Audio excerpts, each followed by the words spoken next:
Welcome back, everybody. First on the agenda this afternoon is Mr. Hibbard and Company. So please proceed. Thank you, Mr. Chairman. The first thing I'd like to do is introduce Christine Eminger with the State Budget Department. She's our ARPA lead for the State Budget Department. Christine is going to give us a brief overview of the status of ARPA. And then once that's done, Beth Blackwell can follow up with the OSLI perspective. Hey, good afternoon, Mr. Chairman and members of the Joint Appropriation Committee. My name is Christine Eminger and I'm with the State Budget Department. Today, we are here to give you an update about Section 341 of the Budget Bill, which gave the governor authority to reappropriate ARPA dollars on and after April 1st, 2024. So after that date, we were able to do a B11. It totaled around $53.2 million.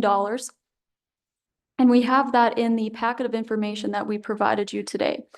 The governor also released a letter outlining the uses on ARPA redeployment.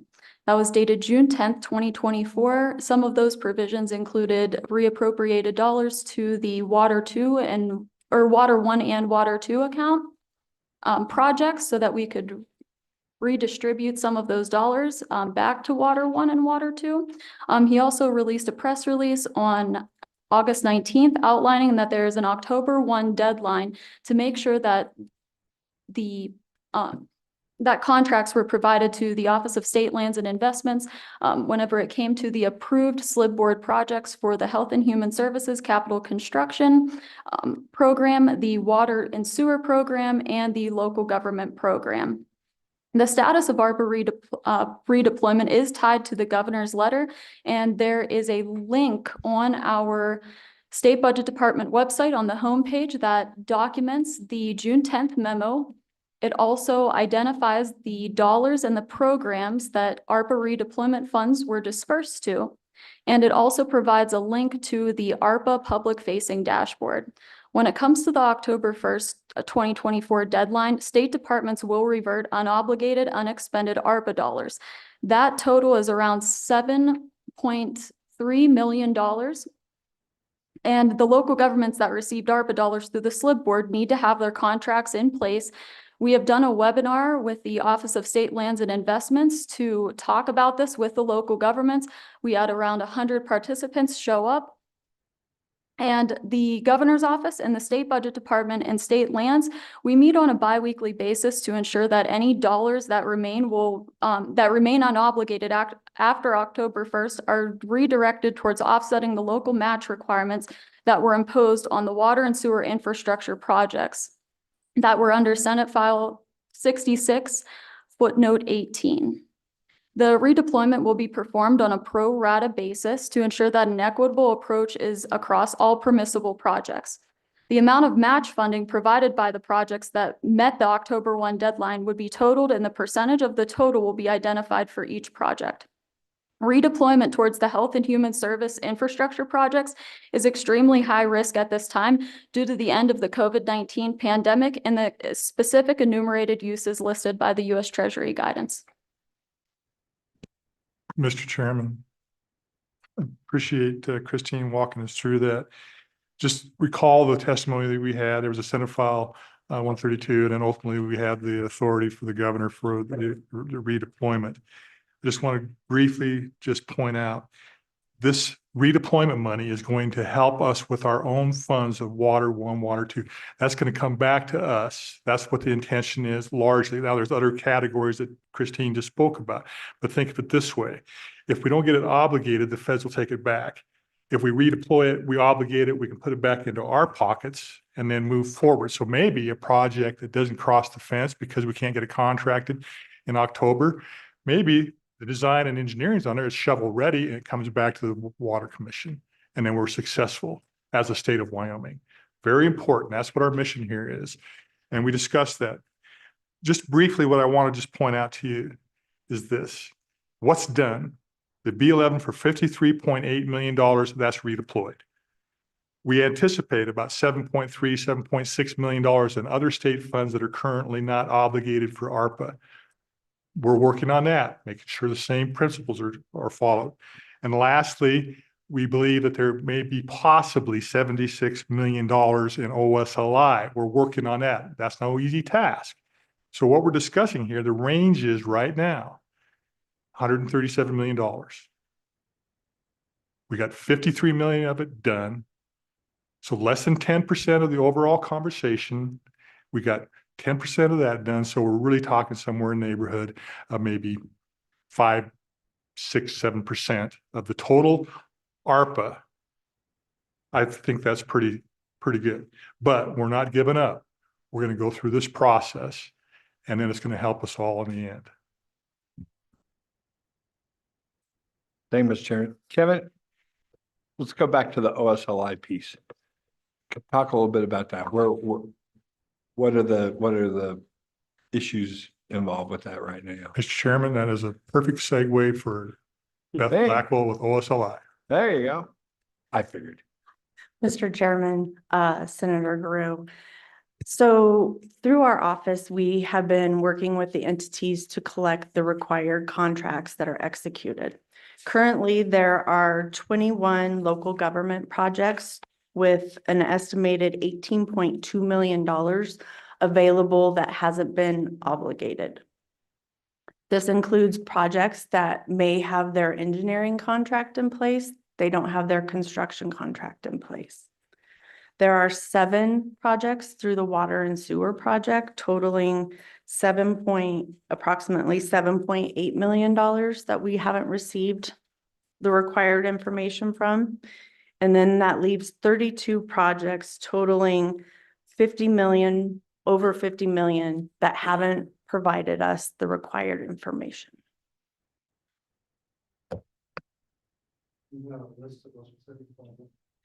I do, and I can share that with you once I get back to the office. One thing of note is there are entities that aren't getting back to us. We've left emails, we've left phone calls. We've reached out to the hospital association. We've done everything possible in my office to try to contact these people and work with them to get them across that threshold. Mr. Chairman. Ms. Blackwell, what's the plan? The first is coming up. And so that 50 million, and you haven't heard anything from those people.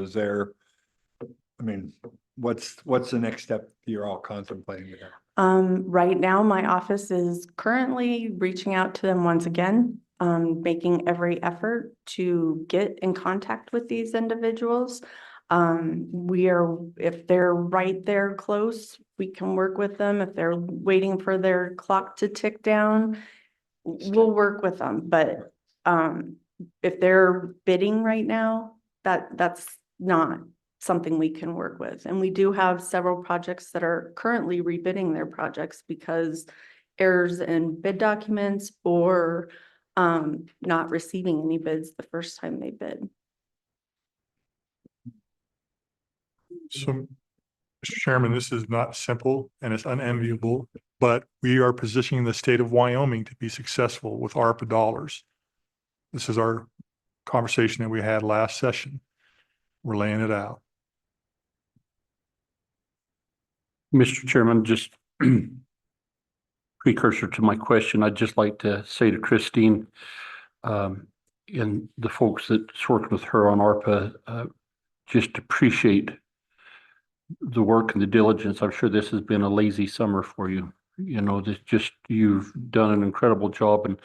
And for the folks that I've been working with in various areas and these programs, you've been very responsive. And Beth, likewise, you've had to give back some responses that we didn't want to hear, but we knew that you had researched it, and then your efforts to try and redirect them to grants and other things has been very much appreciated. So thank you. My question is could one of you help me understand what the level 3 review is? We've got a few things on that. And I think my understanding from a conversation with one of you the other day is that maybe that had taken place on those few remaining pending redeployments. Yeah, you are correct. But everything will be approved by the October 1 deadline in the ARPA portal when it comes to the pending level 3 applications. It does go through a series of reviews, and that is something that we've wanted to make sure that we integrated into the ARPA program based on the information that we had, or the process that we worked through with the CARES dollars. So I think that we're in a really good place with ARPA compared to CARES. So if I may, and this is from another hat I wear on the mental health task force on that high needs adolescents behavioral health, there is an RFP that had gone out. And so as you look at this October 1st deadline, when do you think the deployment of those funds will be available? Because I'm just trying to get my head when they can start engaging in the process to enter into contract. That's a great question, Representative Larson and Mr. Chairman. Once the ARPA portal applications are approved by the governor's office, that kickstarts the B11 authorization program. So as soon as the department submits that to the state budget department, we process it immediately and we get the B11 up to the governor's office. And follow up, Mr. Chairman, so just to make sure I'm tracking correctly, when you say when the department submits that to the governors, you're referring to the budget department, to you guys, right? Yes, we submit the B11 to the governor's office. Not the receiving department, right? That would be correct, Mr. Chairman. Thank you. Thank you, Mr. Chairman.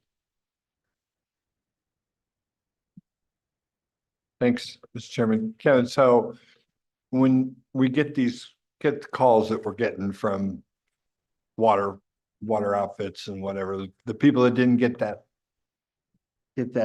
easement they needed or get the contract documents up, the message is, if you didn't, turn your money back in now. But the good news is with the money that's put back into water 1, water 2, you should be able to, once you get your ducks in a row. No, no, I can't say that. No. Okay. Well, hold on a second. I believe that you can say it, right? Because that was the overall mission. It's going to change auspices in state government. Yeah. But what we're going to do is we're going to actually take the money that are on current projects that we are doing right now that are already ARPA eligible, that are already under construction. And then we can de-obligate and re-obligate. That means that the state of Wyoming gets to move that money to a different place. And then once that's moved, then they are in line. And for example, shovel ready, remember shovel ready? Oh, yeah. Imagine that we've spent money already on some of these projects, but we pull back the redeployment. But because they've already designed some of that, that should help us with the money that we're bringing back to where we can reallocate. Now, that might be a different source and different amounts for the total, whether it's water and sewer, but that's what our mission is to pull that back and then get it back into the state of Wyoming's hands so that they can go through the normal processes. Elizabeth? Mr. Chairman, Senator Guru, for those projects that were funded originally through SLIB, if they can't get their construction and engineering contracts in place, they will lose their money. However, if they have their engineering contract in place, they'll get to keep that money and they'll get to design that project like Director Hibbard was explaining. They will then be ready to come to other funding sources to build it. IIJA, general funds, the water money that we're pulling in, those shovel-ready projects can still stay in the pipeline for us. Thanks, So Mr. Chairman. just to clarify then, you anticipate another, after October 1st, another, how much? 63 million or something Mr. like that? Chairman, what we believe now is that about $7.6 million possible in the state fund, not the OSLI, the non-OSLI state projects, about 7.6 million. And then $76 million of OSLI projects are under review. Include that with original 53 that we were already done with. The total is 137 million. And so that's 76 million. What are those projects basically for? Mr. Chairman, you asked for that list. Beth said she'll send it to you. That was not included in the packet. All the other information was. And so those are all properly identified and qualified, right? Yep. And we're just getting all the hooks, the federal hooks in place, and not let the Fed take money back unless we decide we want to. But if that decision isn't being contemplated, which I don't think it is, we're going to have that money available for the state of Wyoming, and it's Yeah, going to be more flexible I when we would get say it it's back. just the opposite. We want to make sure you don't get money back. That's my mission always, Okay. or at least bill them for their share. All right, further questions on this? Go ahead. Thank you, Mr. Chairman. Mrs. Blackwell, of this 76 million on projects that are outstanding, for lack of a better term, do you have a percentage anticipated of about what you think those will ultimately be approved versus what will come back? Ballpark guesstimate? Mr. Chairman, Representative Walters, I would say at least half of these will meet the deadline. We're working with them. They're signing things as we're speaking, probably. They'll be signing things over the weekend and early next week. So there's been some entities that have had great communication with us and provided us timelines and have let us know this is what our issue is, and we're trying to work with them the best we can. And so I would say half of the projects on that list would fall into that pot.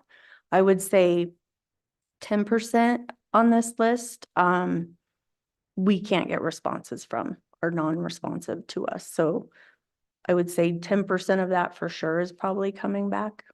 I think the area that we're seeing the biggest issues are projects that secured a CMAR, a construction manager at risk, and they do not have their subcontractors in place. And we've been very clear that a CMAR in itself is not sufficient to show us that your funds are obligated. That doesn't prove to us that there are workers available to get the job done by the end of 2026. And that's the important thing that we're looking at, is not only ensuring that the funds are obligated by the end of this calendar year, but that the funds that get obligated are also spent before the end of the 2026. So following up, and Kevin and Beth could kind of help me add these together, but 7.6 million of state dollars. And if there's 10% of the OSLI dollars, maybe I'm going to do a whole bunch of rounding here and say maybe less than 20 million will be free and available come October 1st that you'll have to redeploy. Is that a Mr. Chairman, ballpark estimate? Mr. Chairman, 7.6 million, we think could be pretty tight.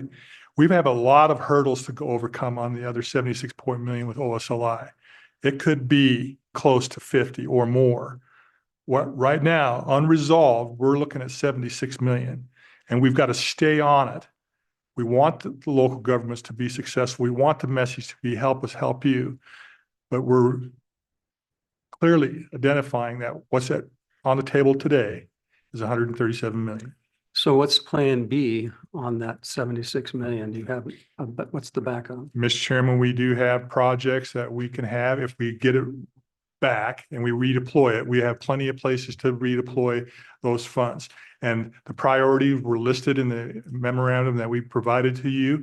And one of the top priorities naturally would be into water development.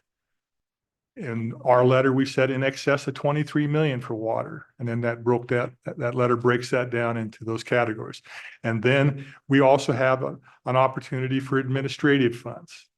Remember, the administrative funds with the federal government, they recognized from the very beginning that we did not expect you to hire new people. We expected that you were going to have to use your experts like me and Christine and Eric and Beth.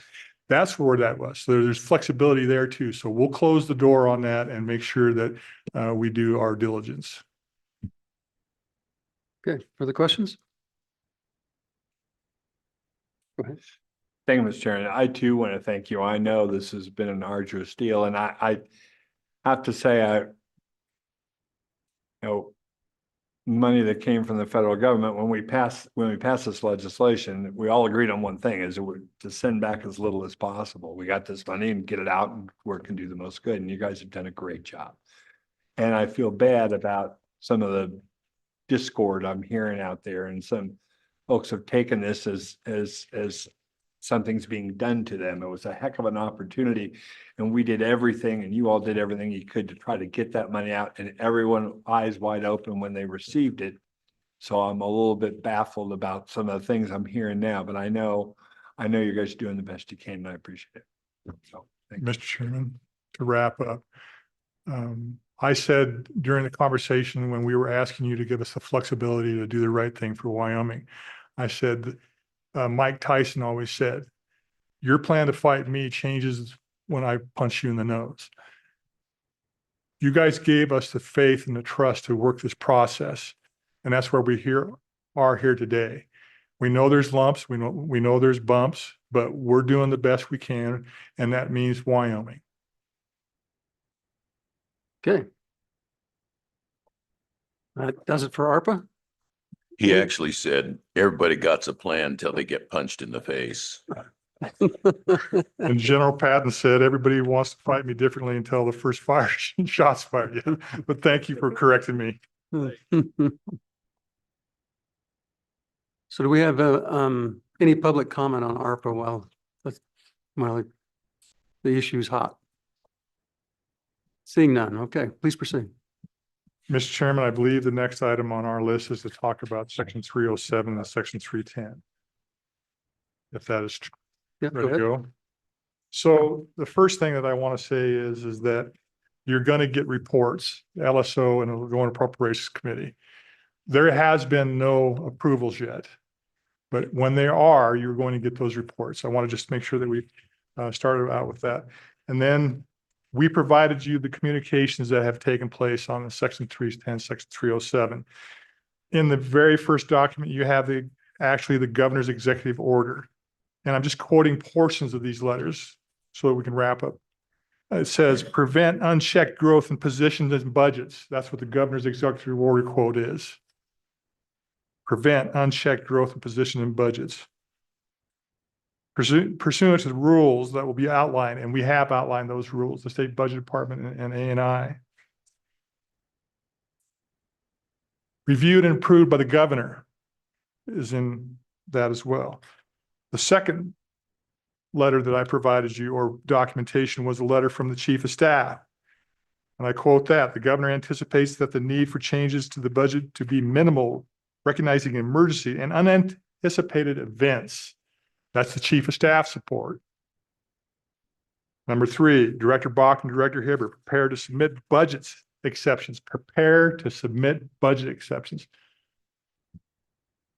And regular reporting to be provided to LSO. That's what I started this conversation with. If there are I've seen 3 requests. Of those 3, none of those have been approved. One of them really wasn't even a legitimate request. And one of those, I don't think is going to make it across the finish line. So right now, almost October, we have 3 requests and 1 might cross the finish line. But if it does, you'll get a report on it. And we expect those follow-up exception requests and the conversations with this committee, with those agencies that we have these emergency needs with. Question on 307, 310. Somebody Larson. So, Mr. Chairman, and Director Hibbert, I think this whole move is you guys, we've all sat together and we've seen this section 307 and 310, and I think we see this coming as a change that perhaps will be in place going forward, allowing the executive branch, the executive branch says this is really our call to do this.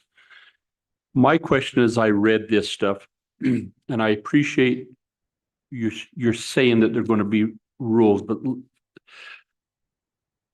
as I've always struggled with this budget creep, I'm trying to figure out if an agency came to you and says, we would like to implement this change in our Series 100 to provide salary increases for nurses, whatever the case in this example, we've got vacancies here that we could use those funds to do. We take those funds, we bring them over, we increase that savings.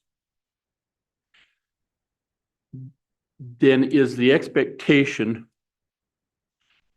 that we would allow those increases to move forward in the next standard budget, and we would backfill those vacancy savings? And or another example is if you was moving that from say travel, and taking a portion of the travel because you had a position or a contract in the Series 900 that you needed to do, would then the recipient of those funds, whatever contract that is in Series 900, then be expected to be part of the standard budget request without an exception, and we backfill that? I'm sensing you're going to say, no, we'll have rules to take care of that. Mr. Chairman, no standard budget adjustments will happen. If there's a change, it'll come through an exception request to the Joint Appropriations Committee, but you'll be reported to this long before that happens. You'll see if there's been any actual changes. My number 4, it says, discuss section 310 report if time allows. Well, time is allowing that. So we have a section 310 report in the State Budget Department. The section 310 report takes the budget by position, each budget amount, and compares it to the actual amount in PALE, what the agencies are actually paying it for. So say, for example, that you have a 30-year employee that retires and had the compensation increases. That position most likely is not going to be filled at that 30-year retiree's amount. That gives the agency the ability to balance their budget within their budget. Right. So the first step is, if an agency would like to do this, we look at the section 310 report. And if there's money available in the section 310 report, the state budget will approve it, and there will be no impact to your standard budget. When you get your chapter 17 report, it will say exactly what happens to each one of those positions in the standard budget. Now, if an agency doesn't have it, the state budget department will say no. So basically what's happening is nothing's changing except for step 3. If the state budget department says no, you don't have the money, then we can go into the review process to say, do you have 900 series monies that you would be able to fund that position? And let's say that we review that with the agency, and then they actually do. And then it would go through the process of saying, well, you do, and the governor would have to approve that. If the governor approved that, naturally, you're going to get a report. And if that impacts, if we can't balance the budget in those section 310 report, when we come to the standard, then there's going to be an exception request. And in that instructions from the Director Bach and myself, we are very clear. This is going to drive an exception request. It's not a standard budget adjustment. So we'll be there early with everybody. We'll get the decisions that are made by the governor, and then we will proceed through that process. If we can't balance section 310 like we always have done, expect an exception request.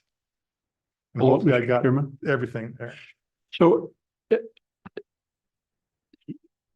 Kevin, Director Hibbert, I've no doubt, and I mean this with all sincerity, I have no doubt that's what you will do.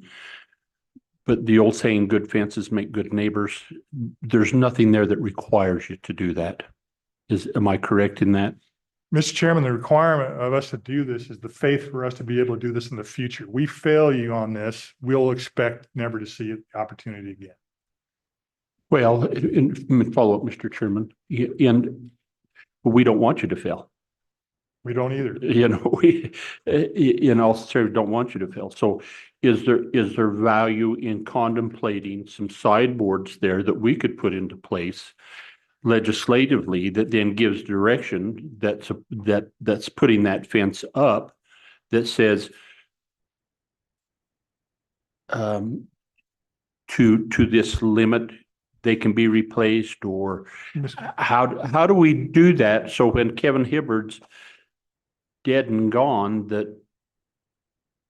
Mr. Chairman, I think that our performance on this will provide you all the information you'll need to put sideboards on if it becomes necessary. We have to perform on this. Well, follow up, Mr. Chairman, and please know, Director Hibbert, I'm not, Mr. Chairman, I'm not questioning the agency's intent or integrity. I trust these guys. I trust. I really do. I'm just saying within the structure of government between the appropriating, the legislative appropriators, how do we put those sideboards up, and is this the time to do it, or is this not the time to do it? And I don't have the answer to that question. I'd defer to my colleagues as well, and maybe the good chief might have some insight here too. Yeah, you gotta say something since you're here. Good afternoon, Mr. Chairman. I think it's a good point, and I just remind that I think that there are some sideboards, Mr. Chairman, already in place. There's the 5%. There's some other sideboards that are in place about the amounts that you can move around. So there are some sideboards already in existence, even that are in statute, not even in the budget bill. And so I think that there are some of those already. I think the other thing to remind is that over time, in fact, your biggest agency, you've provided superflex in several of your largest agencies that are not subject to that, but now to some degree are because of the executive order. The superflex, as it's been referred to, has been in Department of Health for quite some time, Department of Corrections for quite some time. And so you've created some exceptions in some of the largest, most expensive agencies. And even those agencies now are subject to the executive order. So actually, in some respects, with the executive order and the rules and policies that have been promulgated in this process, they're not rules, but the policies that have been promulgated, there's actually, I think there's potentially even more control over some of the budget creep items that you would find. I think the other main issue, and going back to Representative Larson's initial question with the examples about the nurses. And so as you go, whenever anybody's simply looking to increase salaries, there's a couple of issues that come up. Is first of all, when we budgets on filled positions are budgeted at the actual positions. And so there can be that. And so while the budget is at those actual positions, as people leave and as people are hired in the normal course of business, Director Hibbert gave the example of someone who's been there for 30 years, retired, is maybe not replaced by somebody who makes the same salary. So there's a little bit of flex there. The other side of it is you end up with the same thing where somebody comes and now you have a key person who's been offered a different job outside of government or in another place. And you go to them and say, what does it take to keep you there? And so you look at those opportunities to match those types of salary increases. And so having some flexibility in there about what you can do and having some flexibility over the budget because of how we budget at those salary amounts. So creating that flexibility becomes vital, and having the ability to move that around becomes vital, even though it doesn't affect the standard budget within the agency as a whole, or necessarily within that unit even. And so there's a number of elements in this that come about, and having that flexibility to move that around becomes really a very important management tool. And like I say, I think that I think there are some statutory sideboards already. I think we could look at some of those types of things. I think that the other issue then becomes that what we also have is usually there is more than adequate money already appropriated in the standard budgets if there's ability to move it where you need to move it. And so without appropriating additional money, you can oftentimes resolve a number of those issues without any additional appropriations. May or may not, and if there's an effect to the standard budget, then there is a report, and everybody needs to know about that. I think that if anything, I think what we're trying to do is make sure that there's the transparency both to the legislature and the public, that they see exactly what's going on behind the curtain with the people's money. Mr. Chairman, I use the example of the Section 310 report about how the agency can move the existing appropriated funds to their benefit. Vacancy savings is not an option. We're not allowing because you didn't pay somebody because you had a vacant position last month to be a salary increase in the future. Vacancy savings is not an option. I testified to the legislature last December, January, and I said somewhere in the neighborhood of $62 million is how much we're going to have in general fund reversions. And that's being driven by these vacant positions, which is tough for all of us when we have vacant positions and we can't fill those positions. We're looking at 58 million in actual reversions. So we weren't far off the estimate. And when we discussed the $62 million, you decided that you would take the first $25 million and provide it to Stoyd Hall when we gave you those statistics. But what I'm trying to draw into here is that if we have anything that is going to change the standard budget, you're going to get a report on it, and the agencies are going to be required to do an exception request. Go ahead. And this is great conversation. It's conversation we need to have with this kind of change. And Mr. Chairman, I reached out to Dawn and just asked him if I was understanding that right and giving him some thoughts and ideas. I don't know that it's necessary right now for us to do any kind of legislative sideboards.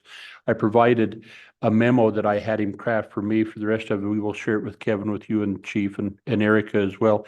It's just this conversation, if we do have sideboards, what would they look like? I give him a couple of options, because one of the challenges I saw that we've seen since I've been on this committee is you defund an FTE, and then they said there, we've got this approved FTE with no funding in it.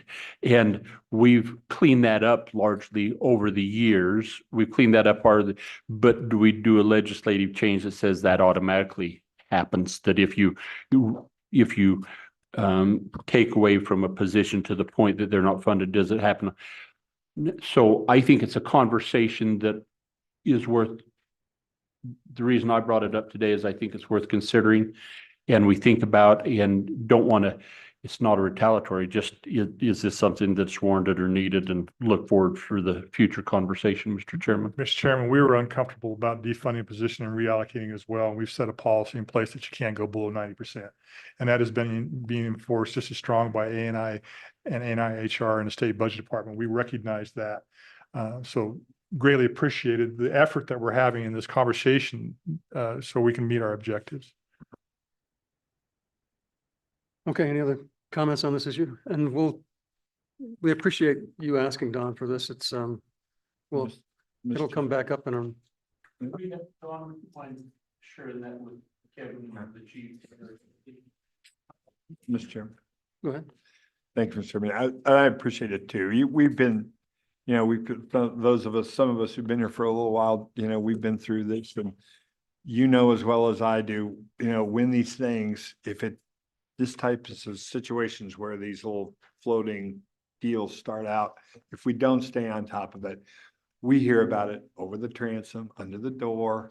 We hear about, oh, in this department, this is what happens. And then these stories start. So if we can keep having these conversations and keep that level up, trust, I think it's a good primer for everybody. Read your chapter 17 reports, which I learned. I learned my lesson. And so it's a good deal. So You can have mine. Chapter 17 bears it all. Bears all you have to do is look. All there. Thank you. Okay. Drew, do you want this?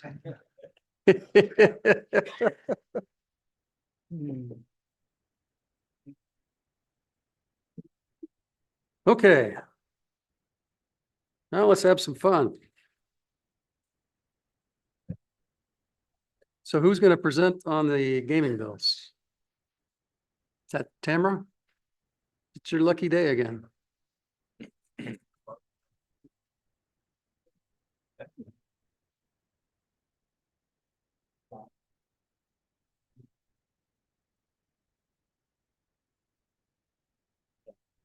Just one at a time.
Mr. Chairman?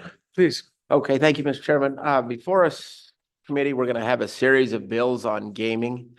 And some of these we saw at our June meeting. Some of these are new from the gaming working group since our June meeting. My recommendation, if it's okay with the chairman, would be that we would work through these bills individually, take public comment on each of them individually, but not take any final votes on them today, as some of them were proposed just as in concept at that June meeting and need work and we'll need some improvements following today's meeting. And so if it were okay with the chairman, I think taking final votes on all of them at our October meeting would be probably the most prudent way forward.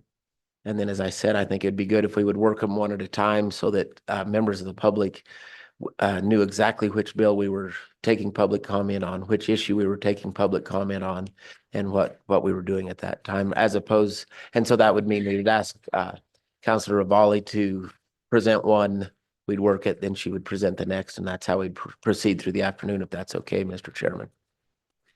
Thank you, Mr. Chairman, and Representative Walders, is there, as we've gone through this as the working group, there's some that we feel maybe be a little more ready this time than others. So if there's any bills, it's not a gut that all bills would move forward to the next meeting, but somehow that'll get communicated on which ones are going to move forward and which ones are not. Yeah, Mr. Chairman, I think it'd probably most of them, we just move to the next meeting for a final vote, and that would give us a little more time to cogitate on them and ponder them. But because really 2 of the 7, I think, is all we saw beyond concept at our June meeting. And so I think it would be valuable to give us enough time, adequate time, to make sure we understand all the implications that each of them have.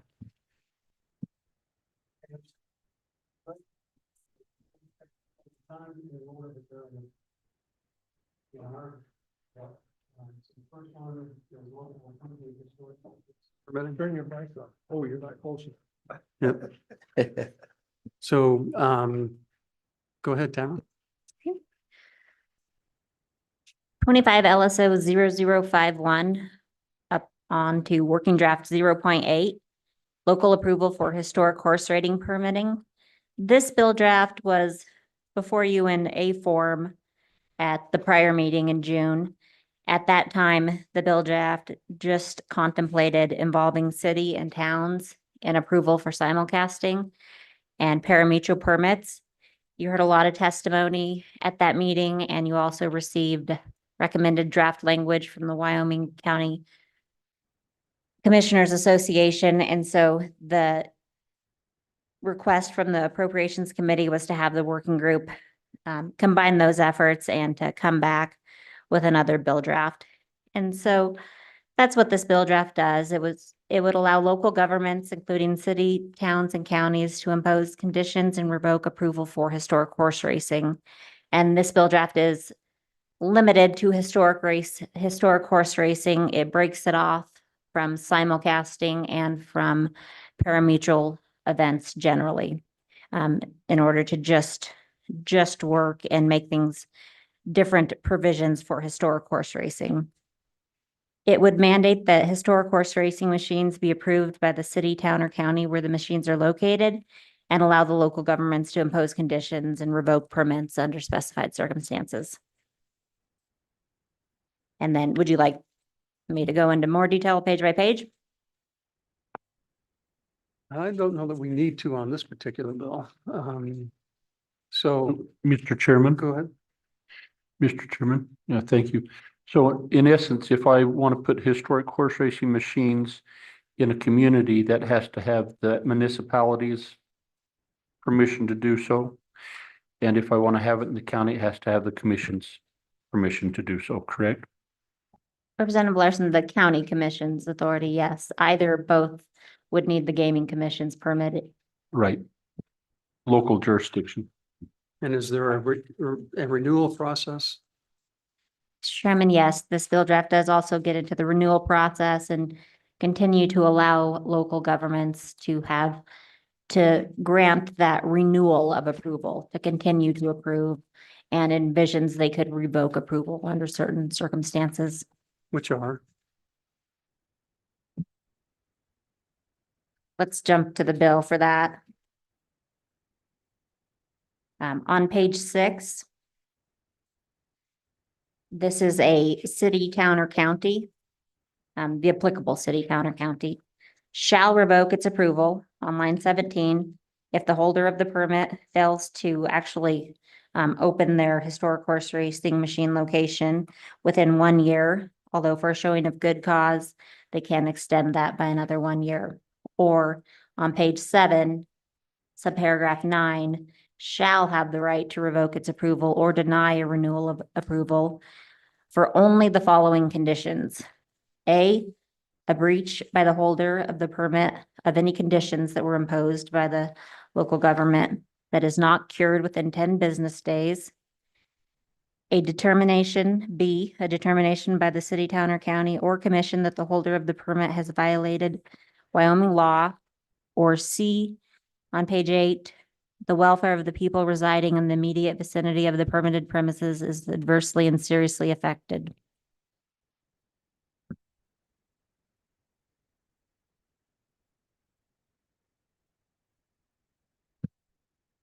Mr. Chairman, not a question, just would point out that in section 3 on page 15, it discusses that anyone that has a permit today will continue to operate under that permit until June 30th of 2026, and then they will go for a renewal. And at that time, that renewal will be with either the city or the county, depending on where the premise is located. And then the other note that I'd want to make is that this would require only one approval for that location. The operator would not have to have an approval by both the city and the county. It would just be by one entity, depending on the location. Now, if an operator has locations in both city and county within the same area, they would ultimately be getting approval from both, but it would be for each location would only require one approval by a singular entity. Okay. Mr. Co-Chair. Please go ahead. So Tamara, I want to understand what the city or the county can or cannot do in terms of these conditions. And just by way of background, I've seen one municipality where in the granting of a liquor license, they imposed a condition forcing the operator to open way earlier than they really could. Another operator was forbidden as to what things they could or could not sell.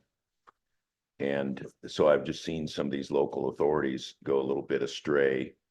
So I see on page 5, shall not consider conditions that are solely, that's 12 and 13, that are solely within the jurisdiction of the commission. So that's pretty broad. They could be any other number of conditions. I'm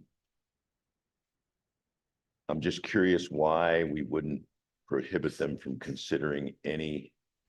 imposing any conditions other than compliance with the rules of the commission. I'm trying to figure out what we're getting at here, what we're enabling these towns and commissions to do. They've already got a big book of regulations from the commission. We allow them to set their days of operation, where they can locate, where they can't. I'm just a little bit concerned about how far they can go with these conditions. Can you give me an idea of why we've got the word just solely in there? Mr. Chairman, Senator Kinski, this was one of the things worked by the working group and that came from recommendations of language suggested during testimony at your June meeting. And that first condition that you just discussed on page 5, paragraph 2 is same with the city, town, or county shall not consider or impose conditions that are solely within the jurisdiction of the commission. And so that, isn't defined what it all is within the jurisdiction of the commission. I think that leaves some discretion to the commission to state which items that they are solely responsible for permitting. It might include some licensure type requirements and some rules for the actual permittees and the people who work, the suppliers and those kinds of people involved in the industry. The next subsection paragraph is paragraph 3 on line 15. And this says that the city, town, or county may impose reasonable conditions, including the days and hours of operation and designations within the premises relating to where the machines could be located. That was worked by the committee. I think the language that was proposed also included limiting the number of HHR machines in a facility. And the working group did decide to remove that as an example. But it's simply just reasonable conditions. And that's open to interpretation. The example that's provided there are the days and hours of operation. So perhaps it's, 12 PM or 10 PM or closed on Sundays or something of that sort. So I hear you saying that implicitly they might, because it says including but not limited to, they might say, and you can only have 10 machines or 5 machines or so many square feet footage. They could go that far. Or you said it's ambiguous. We're not giving them any direction in this bill, what the legislature believes a reasonable condition to be. You do Okay. have another bill draft that would mandate those numbers, and then if both were to be passed, there might be needing to do some conforming between the two, but at a minimum, I don't think a reasonable condition would be to in compliance with statute. Thank you, And Mr. Chair. then does the commission would the commission under this bill have the authority by rule and regulation to establish or define reasonable conditions? Mr. Chairman, the commission is granted broad rulemaking authority in this bill and in existing law, and this bill just repeats existing law. It's on page 3. The top, the commission shall promulgate rules for wagering on historic horse racing machines as reasonably necessary to protect the public interest. And they've currently interpreted that to give them all the authority they need to fill in all the details and define whatever terms and words and authority is necessary. Okay, further questions for Tim on the bill? One more, Go ahead, Mr. Co-Chair. please. Page 7 on the renewal.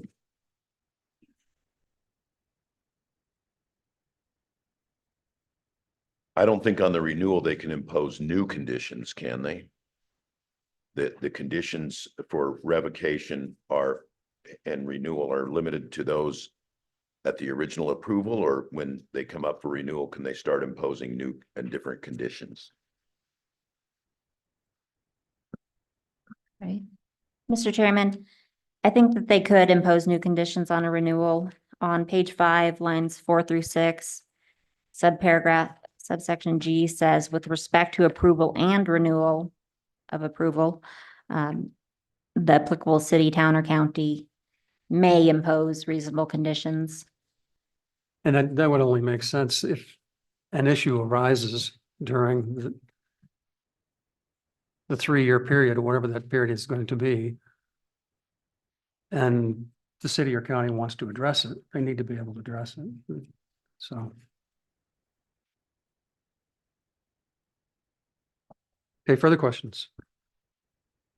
Okay, let's take public comment on this draft. And so you can come up and comment, and Tamara will just slide over. Come on up, Lori.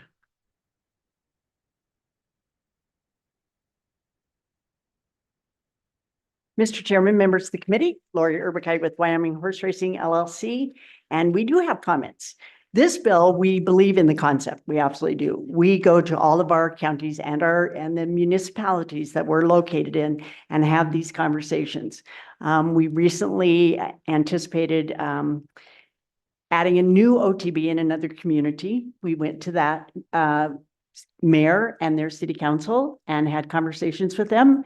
And it was very obvious that they did not want us to move into that location.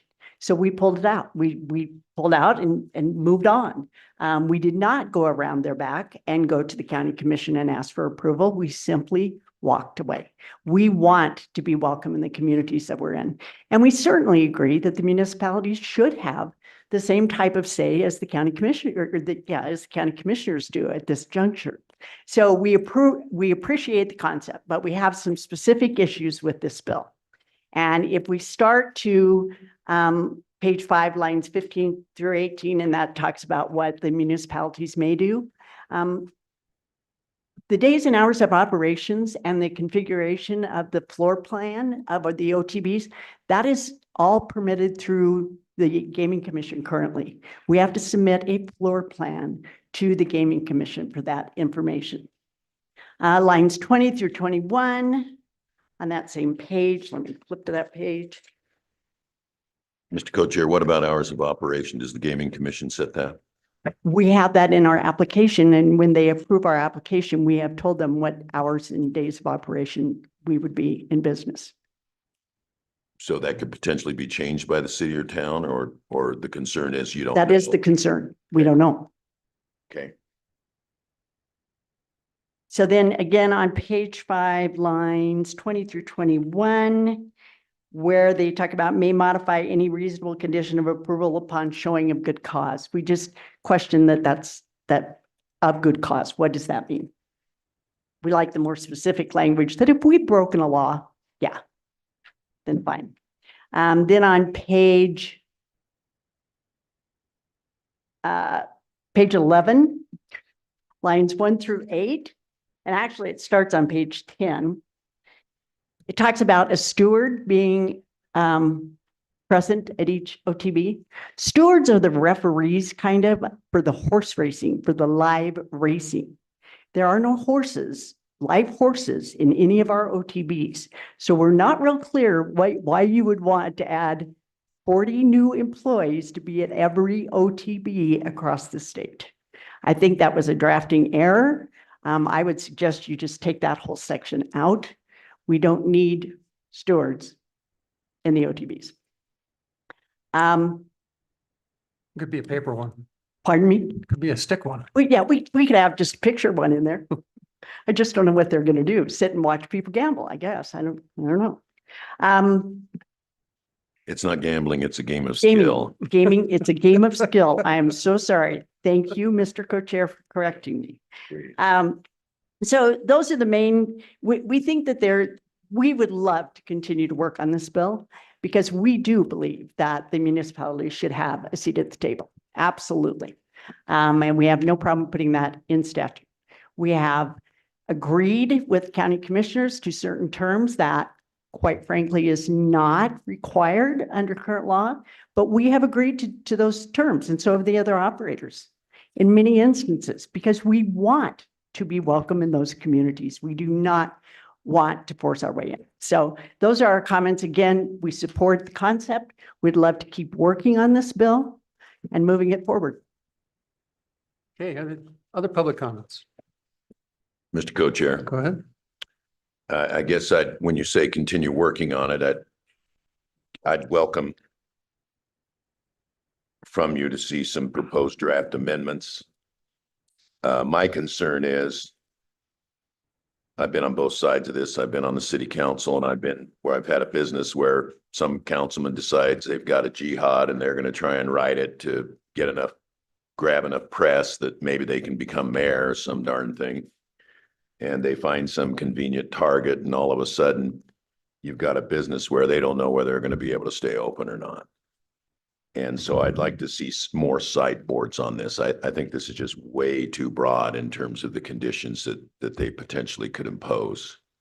Mr. Chairman. Especially after the fact. Mr. Chairman, exactly. And that is one thing I did want to bring up is that in the OTBs, because we also have to provide soundcasting when we have the HHR machines, that is a huge expense. That is a lot of money that we lay out to get that all up and running ahead, before we open our doors. So we'd have to weigh how badly do we really want to open another OTB anywhere if we don't know that we can recoup our money without having the rules changed. So that would be our concern. And Mr. Chairman, I will work on some amendments and I'll work with the county commissioners and the municipalities and see if we can come up with something that we can all cheer about at the next committee meeting. Well, Something we can bet on. the reason we put in some specificity is so that they can't just arbitrarily take away your property interest. So So we welcome whatever your drafts are. We will continue to work on it. Thank you, Mr. Chair. Thank you.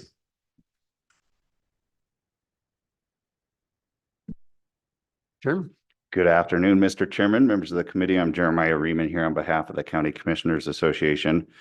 Mr. Chairman, I heard some conversation this morning wondering where the Converse County Commissioners were in relationship to the state fair. I just wanted to let you know we're coming off of our Association of County Officers meeting, which ended last night. So that's where the commissioners have been. I did give the chairman of the commission a call to let them know that you were interested in their feedback, and I expect that you'll get that. So I just wanted to touch on that one. Mr. Co-Chair, I've always wondered, is it pronounced Waco or Wacko? Mr. Chairman, it depends on the moment. Frankly. Mr. Chairman, I really appreciate that this bill largely follows the model that I brought forward at your previous meeting. And to be clear, I didn't bring that model just from my back office musings. I worked with at least one of the operators to put that language together. So these terms and things that you're discussing are things that we bantered back and forth. I'm very interested in continuing the conversation. I've had many conversations with the other operators to work through issues to perfect this bill so that we can all come to you with a collaborative approach that we can agree on. So I want to start there. I want to make it clear, I think I did at the last meeting, that we do not oppose the municipalities having some form of participation in this process. That said, if I'm going to give you my true opinion of this legislation, that provision on page 3 largely cuts out the counties. Now, remember, right, wrong, or indifferent, the legislature had us in the position of having to do this approval and has for a decade or so. So my members have been out there negotiating agreements with these operators to exist in local communities. They've been doing that collaboratively with municipalities. Again, I don't have a problem bringing the municipalities, but the way that provision on page 3 at the bottom runs, you're now taking the county out of the process in relationship to all of the agreements that they currently have on the books with these operators. Now, why do you care if the counties are involved? Well, we provide law enforcement operations in a number of the municipalities across the state, and in several counties, we provide all of the law enforcement operations. So we might want to have counties involved there. You've tasked us with responsibility over gaming, mental health, and substance abuse issues. In fact, the problem gaming money under online gaming goes directly to counties from the Department of Health. So there's another place. Prosecution services ultimately are going to, unless there's a municipal issue and there's a municipal court, it's going to fall to your county prosecutor. So I don't think that it's necessarily appropriate to just write off the counties when it comes to some of these municipal approvals. Now, Mr. Chairman, I appreciate that we'll have more time to kind of work through what this could look like. I think there are a couple of models. On page 3, line 15, I believe, you could just write in that if it's in the municipality, that the Board of County Commissioners would also be involved in those terms. I think our governing bodies are adults and can work through that. That's one option. I think there's one other option that may satisfy as well. If you go to page, make sure I get you the right page. Page 10, and it actually starts on page 9. You have that definition of simulcasting. And you see as you roll over to page 10, it says, subject to the following conditions. What doesn't appear in your draft that comes in place on line 6, it's the second provision under those following conditions. It says, Simulcasting may be conducted off the permitted premises only if the Board of County Commissioners of the county in which the simulcasting will be conducted grants its approval. So you leave that in place for simulcasting. You take us out of the HHR machine, which generally I think both of them exist in the location anyway. But I think you could perhaps do something similar where we have to say, yes, it can exist in the county, but we don't have to get involved in the terms within the municipality, if that makes sense. So I want to offer those as a couple of options. Happy to work with your staff and others on that. But I would just argue that we shouldn't just strike counties out. Again, all of those agreements that exist out there today are with counties. And my members would like to continue to have some participation in this process. With that, Mr. Chairman, I'd stand for any questions. Questions for Jeremiah? Okay, other public comment? Come on up. We got empty chairs. So long as there's empty chairs, come on up so we know who's, so we can keep this thing rolling.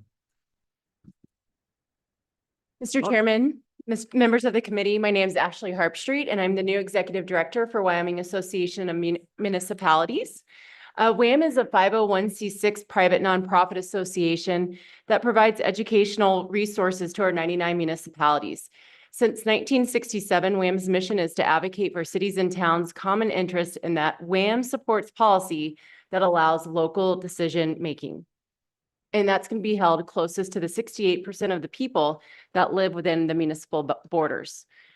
We feel that this bill is the epitome of policy we can support by allowing this a local authority to make the best decision for its people.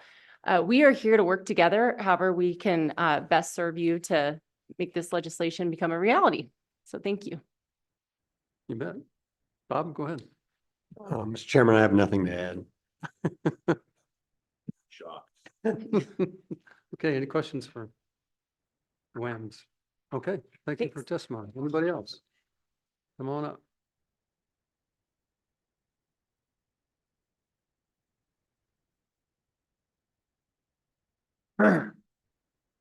Good afternoon.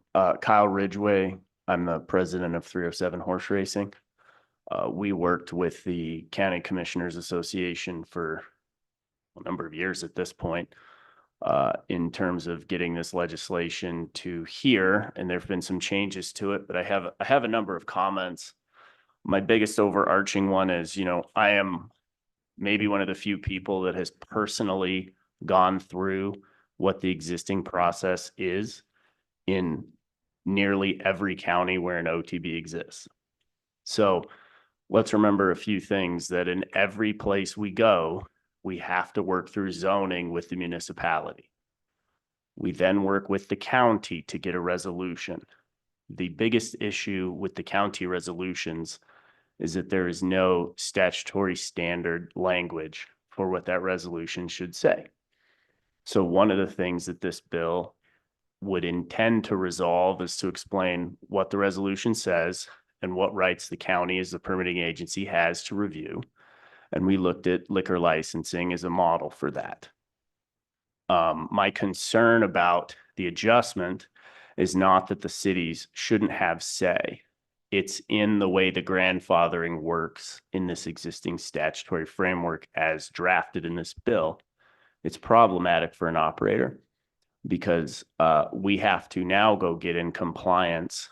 If I'm in Sheridan, for example, and I've had a resolution with Sheridan County for a number of years, come 2026, we have to go to the city and renegotiate, and there's no protection for our business to be granted the permit when we go get in compliance in 2026.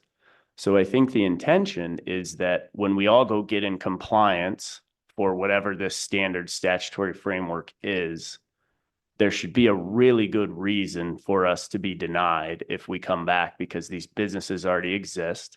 There's been millions of dollars of investment across the state, and there's significant tax revenue for the cities, for the counties, for the state, for the horsemen in all of these other places, property taxes, sales taxes, liquor licenses, etc. So we have to ensure that there are protections in this bill for grandfathering. Right now, there are a array of different versions of resolutions that each operator has in each county. This would fix that. But if we're going to get them all on a standard, we should be protected when we enter into that standard. It's one thing for new locations when we, if we were to attempt to expand or whatever, that you go deal with whichever entity you want. But if we're going to change who we have to deal with, or even if we're not, we should be protected that we're able to be re-permitted. Or there better be a really good reason, like there's a lot of illegal activity in a location for the permit to be refused to be issued in 2026. I would also echo what Jeremiah testified about related to the simulcasting definition in this statute. Just so everybody's clear, simulcasting is when you bet on a race meet live that is going on not in the state. So if you go bet on the Breeders' Cup at a Derby club, that's what simulcasting activity is. Historic horse racing is the machine.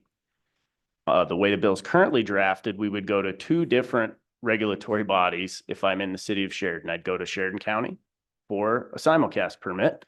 I'd go to the city of Sheridan for an HHR permit. The Gaming Commission requires you, under its rules, to offer both simulcasting and HHR in a facility. So if one tells you no and the other tells you yes, that's a problem.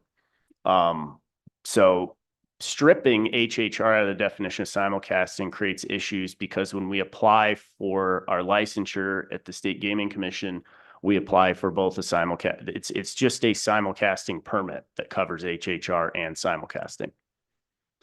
I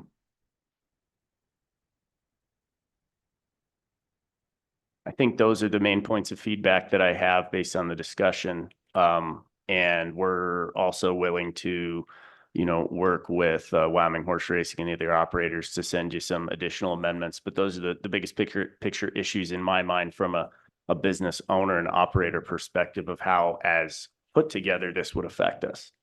Mr. Co-Chair. Go ahead. So what I didn't hear you address is what Lori Arborkite addressed, which is this question of stewards on page 11. I don't understand beans about this business, but so tell me what's your reaction to what she said about requiring a steward for OTB? So page 11. Mr. Chairman, I would agree with Ms. Arborkite that I don't know where that came from in the bill. The stewards are the folks that govern the live race meet. Those are the folks, that's basically the board of the live race meet. And so. Is that the guy we met in Gillette? He would not be a steward. He was our safety officer.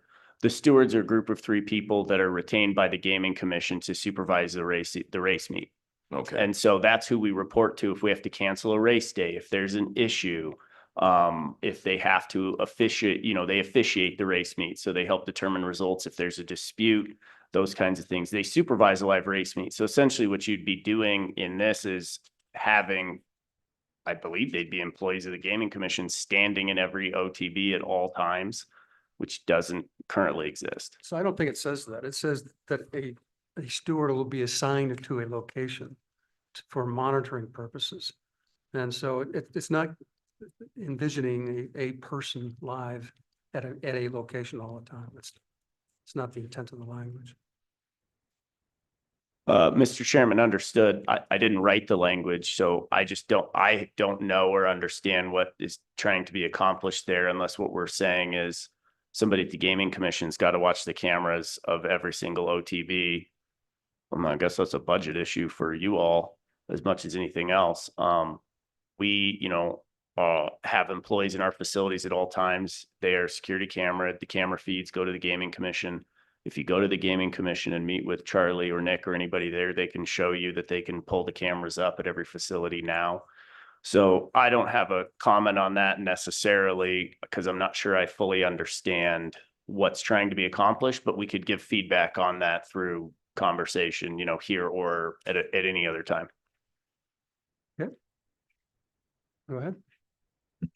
Mr. Ridgway, I guess I'm like to get a little clarification on the grandfathering concept. I think I understand you that if you're there, then you should be grandfathered in or immune from any changes to the rules that allowed you to be there in the first place.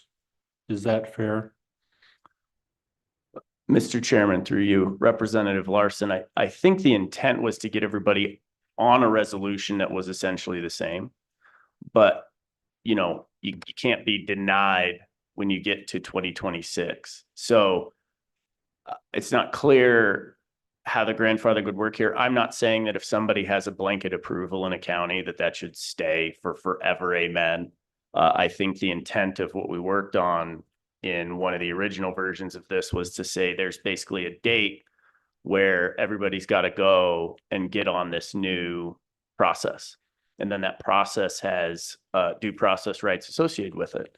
What good cause is, what reasons your renewal can be denied, what you can have your ticket pulled for.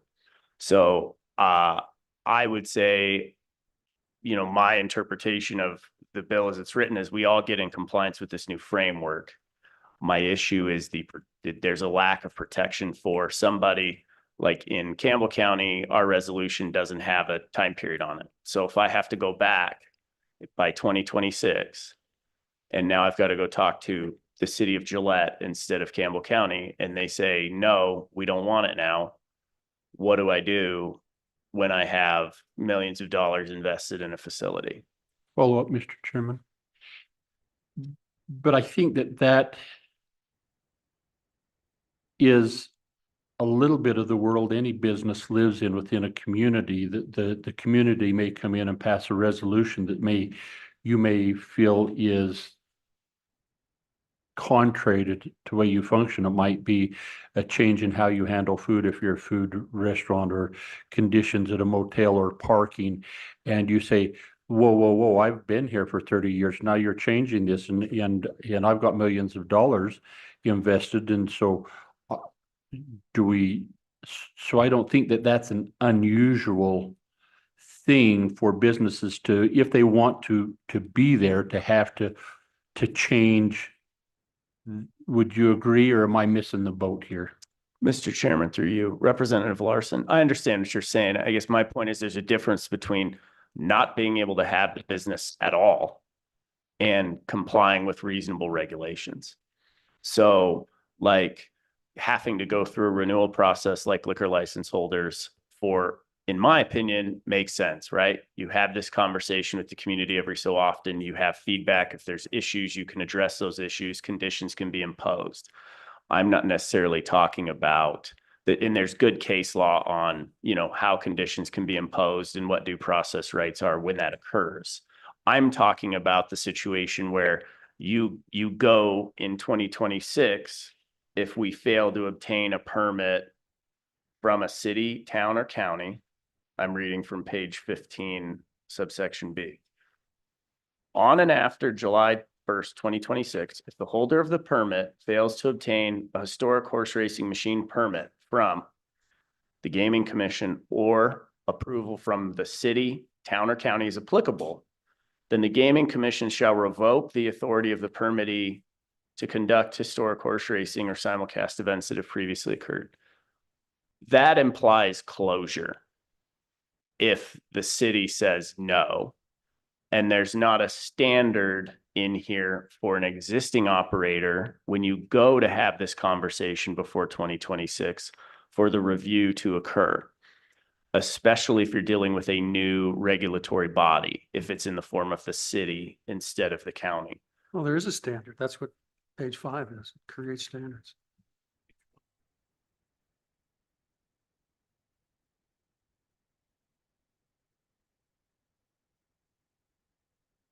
So they have to have good cause to do it. I mean, that's the whole point of that section, really.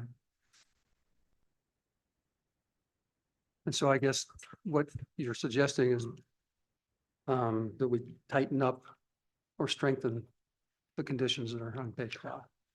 Mr. Chairman, I think what I'm suggesting is just making clear that those conditions apply in that section when you're talking about 2026 specifically. I would agree our intent was you'd be under that framework. It's got to be good cause for you to get a non-renewal. But it just isn't clear to me the relationship between that last section in 2026 relates to the fact that if we go to a new regulatory body, they have to have good cause to deny the renewal when we're getting in compliance with the statute. Okay. Anything else? No, thank you. Okay, and so by the sooner we get your Mr. comments, Co-Chair, but, Yeah, I'm not done. yeah. I just want to make sure that I understand because, and I'm not sure I ever correctly understood liquor law, but as mayor, my understanding was that we could not and should not deny an applicant unless they had a criminal background or they were zoned in the wrong area. And then a renewal, we can only deny, as I understood it, if we just had too many police calls, that they were just having too many incidents there. But anything that was within the jurisdiction of the Liquor Commission was up to the Liquor Commission. And in fact, 95% of the issues the Liquor Commission resolved. But I've never understood the liquor renewals to be as broad as what I'm seeing here, or am I mistaken in terms of my understanding of liquor law? Because if liquor law is to be our precedent, I'm not seeing that here, but I don't really understand the liquor statutes as well as I should. Is that question confusing enough for you? So, Representative no, Larson, no, go ahead, and I just jumping the gun here. is this what limits, is this essentially identical to what we have on liquor law renewals? Mr. Chairman, through you, Senator Kinski, I don't know if it's exactly identical, but it's pretty much the same. The standards that I know on, so I know just because we're a liquor license holder and we've been through that process, most of the discretion is at application or transfer. That's broad, right? In the initial grant, it's clear it's broad. I think that's, and then when you go to renewal, once you have your license, then it's tighter. It's got to be, significant impact on the welfare of the area. I think it's gross violation of Wyoming statute. And there's one other one, but I think we basically had the three main ones that are the same from liquor license holder renewal and this. So I think it's more, we'll submit some comments to make sure that this language clarifies how a renewal is treated versus an initial application, and that there's a difference, because it should be that. And then, Mr. Co-Chair, another question, maybe it's here and I missed it, or maybe it's somewhere else in the statute. If a city council denies renewal of a liquor permit, I think they go straight to district court. Or is there appeal to the Liquor Commission and then to district court? And what's the most desirable? If there's a denial of a renewal by a city or county, would we go to the Gaming Commission first and then to court, or how should that be handled? What are your thoughts on that? Mr. Chairman, through you, Senator Kinski, I don't know whether you go to district court first for liquor licenses. I think that's how it works, but I honestly don't know that for sure. I've just seen, I think there's that Albertsons versus City of Sheridan case is the one I can think of that ended up in court somehow. I'd have to think about that, and that would somewhat be dependent on, some of the bills that you all have related to the Gaming Commission. And, we still have this study that's coming back that's going to, I think, provide all of us more information related to how we should do this. And so there's some level of caution that maybe should be exercised while we wait for the study to come back, because one of the tenets of that study is specifically rules and regulations related to all aspects of gaming in Wyoming and comparing us to other states. So I don't know that I have a specific opinion, because I haven't had enough time to think through whether your preference would be to arbitrate through the Gaming Commission or go to a court of law. I mean, I guess because I'm a lawyer, I'd probably say I'd rather go to court first, but haven't really thought that through. Don't know that I feel comfortable giving you an answer this second either.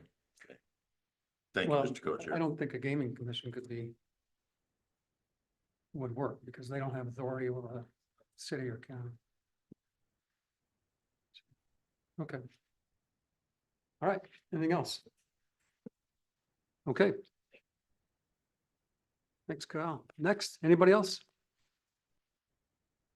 Going once, going twice. Sold. Okay. Next, Bill. So, Mr. Chairman, as we discussed before, we'll move this to the October meeting. I'll work with these folks and the other members of the gaming work group on this bill, and we'll continue to add modifications and refine it so that it's beautiful and perfect when we get to October. And so, and in that regard, the sooner we get your recommendations, because we may have the working group that kind of put them all together. And so we can come up with a new draft that would come out prior to that meeting. So obviously, well, that's roughly a month away, so. Mr. Co-Chair, remind me when our October meeting is.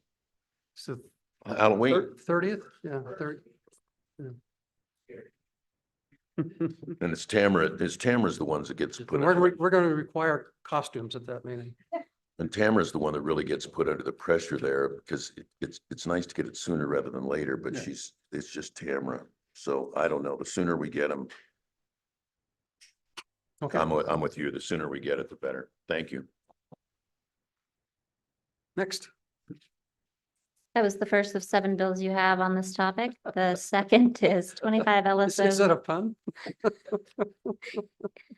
is 25 LSO 0052. It's working draft 0.6, and this is a new bill draft. You didn't see this in June. You heard the request and the discussion of why this would be something you should have drafted. And so that's what the working group did. It's titled Wyoming Gaming Commission Composition. Its purpose is just to amend the composition, structure, and qualifications of the Wyoming Gaming Commissions to resemble that of the Public Service Commission. And its key provisions are that it addressed the qualifications and number of commission members, although the working group couldn't quite decide on the right number, so we've left it blank in this bill draft. And then it would also outline whatever professional experience would be required for commission membership. And that's also an area that the working group wanted to continue discussion before the full committee and with public testimony. And so on this bill, I think what we'd like is just general comments on it, on whether, on the pros and cons of having a professional board, really, as opposed to a lay board. So, so come on up. I don't think, we don't need to walk through the bill. It's pretty simple. Yeah, I think it just, Mr. Co-Chair, so unlike a lot of other boards, we're not requiring a distribution by geographic area, or by political party, and we're not requiring that they be citizens of the state of Wyoming. The emphasis is on their professional background. Is that your understanding? In a nutshell, yes. Okay. Mr. Chairman. Good. And adding on to that, this is by no means a criticism of our existing commission. They do an outstanding job, and we applaud their work. This comes out of the fact that we've changed the duties of the commission so greatly over the last 7 or 8 years that we've piled a lot of work onto a volunteer commission, and we're trying to figure out how to either compensate those folks more for their time and efforts, and also to increase the experience level and expertise of that commission. But certainly want to compliment and commend the existing commission, as they have done an outstanding job. Mr. Chairman, Go ahead. if I may, in this bill that contemplates a commission and number of commission members, we'd be interested in hearing what you think that number ought to be as this bill is drafted. 3, 5, 19, whatever that is. We've kicked that around a little bit, and so I just appreciate the thoughts from the stakeholders on that. And Mr. Co-Chair, as well as what their background and experience should be on page 2, line 15. Something other than they bought lottery tickets, I take it. Or one. Or one, yeah. Go ahead. Thank you, Mr. Chairman. And I won't bring this amendment up as we're going to work that bill forward, but I've got a little bit of a proposed amendment that we could consider the working group, Mr. Co-Chairman, that says they had to have experience in any of those areas that the commission oversees, and that they can't all be from the same one. And so that's something we can consider as the work group gets back together. Okay, go ahead. Mr. Chairman, members of committee, Jonathan Downing on behalf of Cowboy Skill and Pace-O-Matic. Briefly, supportive of the working group's efforts, echo the comments of Representative Walters earlier. Don't have any issues with this moving forward and look to defer to what the will is. So in the interest of time, we could go deeper, but probably don't need to today. Okay, thanks, John. Anybody else? Mr. Chairman, Please. Mr. Chairman, a question for Jonathan. Do you think we'll have people that have regulatory experience and in district form, gaming regulated by the commission? Kind of a small population in Wyoming. Are we going to field enough people to do that? Thank you, Mr. Chairman. And with respect to experience, the reason why the Public Service Commission model is appealing in this type of situation is that when you look to some of those members of the PSC, some of those are coming from varying backgrounds that have some touch with utility types of regulation. However, they're not necessarily subject matter experts when they come into those positions. Now, some would argue that otherwise, but when you're looking at the pool that's available, but also the time commitments for volunteer boards, and some of that comes back to history a long time ago when I was staffing some statewide boards, seeing the need to provide and also looking at other states as far as the models that are available in those other states as far as having full-time commissioners. We are asking a great deal of those volunteer commissioners to be meeting as much as they are. And I've had plenty of times in my life when I've been voluntold, and I appreciate many of them and their volunteer spirit. But at the same time, I think you can work that out through those nuances of what those types of experiences look like. And so when you look at having a financial background for some of those, as far as when you're looking at the accounting side of that industry, when you're looking at the legal side, not that I'm advocating for more attorneys in those positions to my friends in the legal profession, Mr. Chairman. However, that being the case, though, I think you could find those skill sets that you need there. And within Wyoming, we have had a long history within gaming, and it's predominantly been in the horse side of the industry and the Paramutual side. But I do believe that we can find some of that expertise already in Wyoming. And it's, let's see where it goes on that end if there's a will for it. But having that foundation for a longer term full-time commissioner, I think would probably give some of those folks not as much of a time commitment as it has been for the volunteer side. And so having full-time staff, I think, is probably more recognizing of those demands that would be there as far as a commissioner. Okay, appreciate your comments. Thank you. Anybody else? Come on up.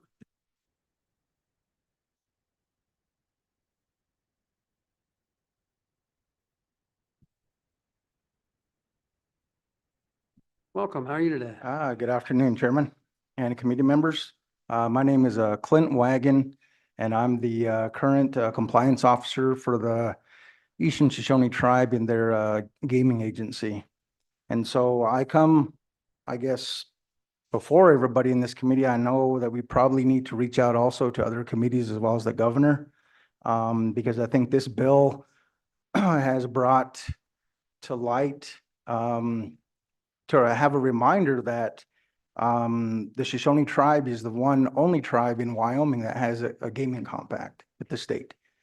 And so I gave the committee copies of the two versions of the compact. The first time was in 2007 when Governor Friedenthal negotiated with the tribe because of the court case that Northern Arapaho had. And so at that time, we were given the compact for gaming, which we do operate a Class 3 operation.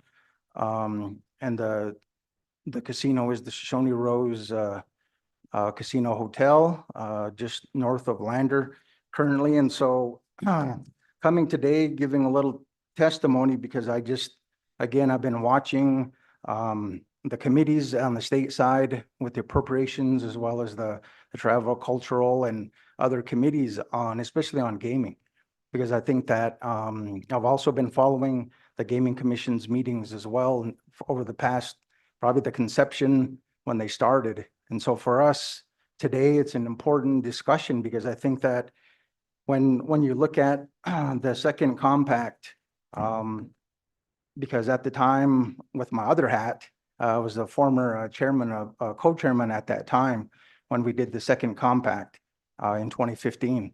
And so at that time, when we revised this compact, it was over the time length. And so we looked at actually another 20 years because this original compact was to be up in 2026.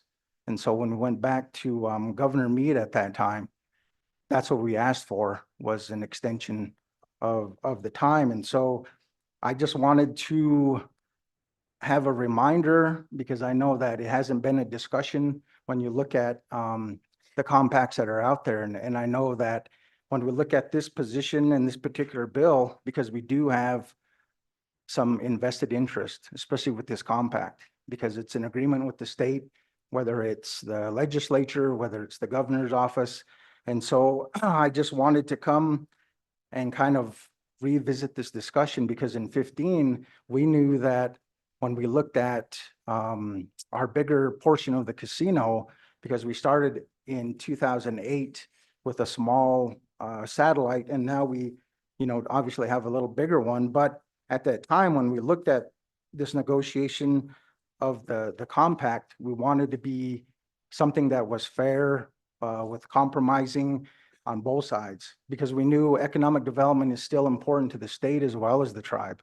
And so when we looked at this at the time, that, we knew the state at the time was talking about having actually a gaming commission and facilities. And so at that time, in this letter from the former chairman at that time in 15, this is what we discussed as a council, and also with the governor's office, in the sense of kind of foreseeing really what's happening today. That we knew that there was at least going to be this attempt at the time when they were talking about bingo, and the discussions. I went to those meetings at the electronic bingo, and that we knew at that time that there was going to have this conversation. So moving forward from 2007 to 2024 has been a long time, especially not having a real conversation about what the state of Wyoming is doing with their gaming. And so for us coming today, that this is what we're requesting, because we think and feel that we really should look at this position that's on the gaming commission for the state, and having somebody on there, since we're the only ones in the state with a compact. And that's what I've always asked. Well, why are we missing out of this conversation? Because if we have a compact with the state, that would make more sense to us to be able to have that face-to-face type discussion. Because I think right now it's been pretty quiet. Even though I know I've been following this, I've been in gaming positions for probably 10 plus years right now. I started as a planner in the development side, got on the council administrative side, and now I'm a compliance officer for the gaming agency. So I've been able to see kind of this structure that is very interesting to me in the sense of non-communication, which I hope today will start that actual communication to say, hey, what is out there? What do we need to do? Because I know there's been conversations in the past couple of years of joint ventures with a tribe who don't have a compact. That's interesting to us, because we've seen, the options, whether having a joint casino to fund education, fund whatever that is. I mean, obviously you see I'm following this because it's one of those things I think that is very important when we have these discussions moving forward, because our position still hasn't changed even from this letter in 2015, because it's still important to us. I know in watching the Wyoming Gaming Commission meetings as well, I see that one of the things that I think there has to be is better communication. But I know in just reminding and letting people know kind of where we're at, I think is important. But that's what the request, at least on this bill, LSO 52, is looking at. If possible, we can have a seat at that table to be able to look at what's happening with gaming on both sides, whether it's on the tribe side or whether it's on the state side. So that's what we're requesting. Go ahead, Representative Larson. Clint, it's good to have you here. Always good to see you. Just for the committee's edification, help me understand. So having a compact with the state, a gaming compact, then you adopted a code that was then adopted by the, what is it, the NIGC. Yeah, yes. And so then you're self-regulating. And my question there is, am I correct in saying that the current gaming commission does not have jurisdiction Yes, over anything that either one of the tribes, but specifically the Eastern Shoshone tribe that has and then the Northern Arapaho tribe has a different compact. yes. But then in our current makeup, we have a representative in our current gaming commission structure. We have a representative from either or the tribe, and that's Jenny Wildcat, I think currently. Yes. If we change that and go to a commission like the PSE, Mhm. that's the point that you're bringing up Yes. is how are the tribe's interests as it relates to gaming overall statewide then considered within that commission, and whether that be an actual commission member or some component in there is what you're interested in seeing. Is that? Yes, but we would really actually like to have a seat on the commission. Okay. Again, to kind of clarify that, I think that even though I wouldn't use self-regulating, even though we do, but we are under NIGA, under those, I guess, rules, the CFRs, because they're, pretty restrictive even on the federal side. And so, we've got to account for everything, whether it's employees and whether it's backgrounds, whether it's, the operation, who can go in what area. And so you have these restrictions of only certain people can go, let's say back, in the vault. There's only X amount of people can, and there's a lot of people that can't. So so in going back to that question, that's why I think it's important to have these discussions and at least an understanding of where we're at on each side. Mr. Chairman. Go ahead. Mr. Chairman, I understood you to say that the Arapaho already had a compact before you guys did, and then you have one. And No, now you're the only one that has a compact. What happened to theirs? so in the beginning, there was negotiation at the time to have a casino. Northern Arapaho felt that the state weren't there in good faith. And so they went to court over their case, and then they end up becoming self-regulated, running under the Interior Office right now. So that's how they're operated, but we're still and they're still under Iger as well, but they get to kind of do their thing. But as the Shoshone tribe, we come back at the time in 2007 with Governor Friedenthal, and that's how we end up with getting our original compact. And so that's how we're the only tribe currently who does have a compact. Okay, further questions? All right, thank you very much for Okay, coming thank down you. here and testifying. Appreciate it. Okay, anybody else? Come on up, Director.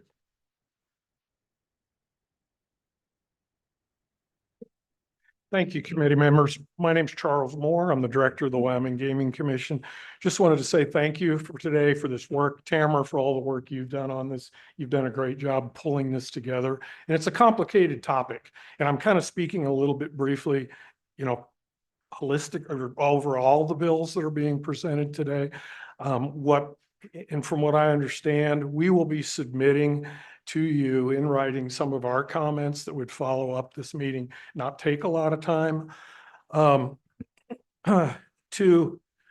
Mr. Chairman, to Representative Larson's comment about the number of folks on the commission, there's a couple ways you can approach it. You could approach it with 3 paid folks and maybe have then some alternative folks that are also on the commission, but they're not paid.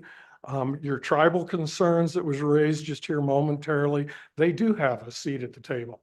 We have a commissioner that is on the commission that's representing our tribal interests, along with each Senate district in the state and also our law enforcement representatives. The number, Wow, what we see out there, several states have 3, 4, 5, 6, but again, as the number grows, I know you're getting a collective of folks.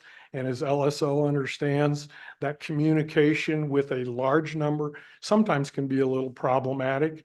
It's just, but it's a logistics. It's things that you work through when you're the agency director. As far as experience, for this commission, well, as I read the proposals that you have here today, most of the commissioners that are on the current commission would qualify. They have that experience. They have that, they put that time in. So I think that we have that good experience in the state that also keeps that Wyoming kind of feel that we need to have and how we deal with problems and issues.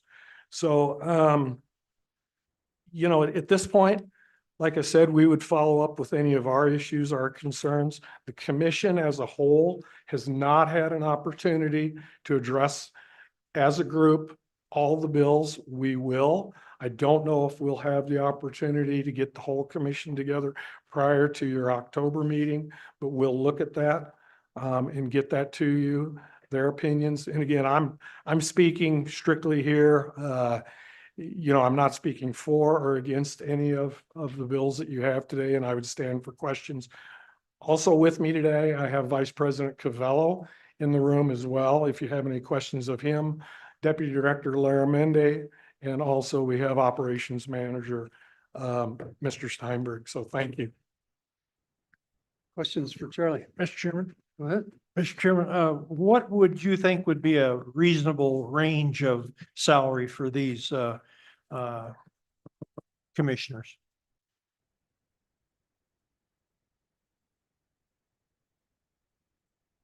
Mr. Chairman, thank you for the question, Senator Anderson. So I did a little research prior to the meeting, and so I am very prepared for this situation.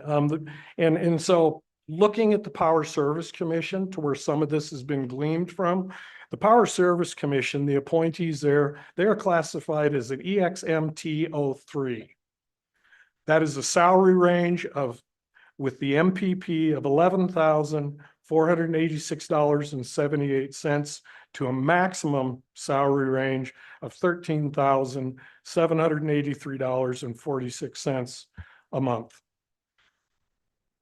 So currently, where I am sitting, again, for a point of reference for you, I am an EXMT02, which is a salary range, again, MPP, $10,838.51 to a max of $13,026.93. So with additional commissioners on board, we would be looking at office space. We would be looking at desks, so on and so forth, as you know, computers, phones. So, and then there's another question too, that you would need to contemplate is these full-time positions. Are they part-time positions? But what the numbers I quoted you, Senator Anderson, are as a full-time position. Further questions? So would you envision that these would be full-time employees? I mean, in terms of the workload, or perhaps, obviously they'll have staff of some sort, similar to you. So, I mean, as this thing moves forward and continues to grow, and it also becomes more regimented and theoretically, the workload might taper off. I mean, the current commissions have done most of the heavy lifting, so that's my question, or have they? Chairman Nicholas, again, it's hard to envision where this is going. Of course, we've got the gaming study that's coming up soon, and it's a lot of it's dependent on you. And as you had indicated, some of this whole project during the interim discussions, you mentioned that this could be up to a 2-year process to come up with this. But to answer your question, and I apologize, I think it depends on how many. If it's a small number, 3 folks, you might want to look at full-time positions. But you need to have that flexibility in the budget the ability to respond to what's necessary for the situation. And again, as I think most of you know from dealing with us through budgets, I approach things very conservatively. I would prefer to approach it as a part-time position, from sitting in this chair, and then have that flexibility as the workload increases. You could increase it to a full-time. Didn't actually answer your question, I believe. I think it's very hard to tell, and it also depends on the numbers. Okay. All right. Well, we appreciate your comments and thoughts as we move forward. Come on up, Bob.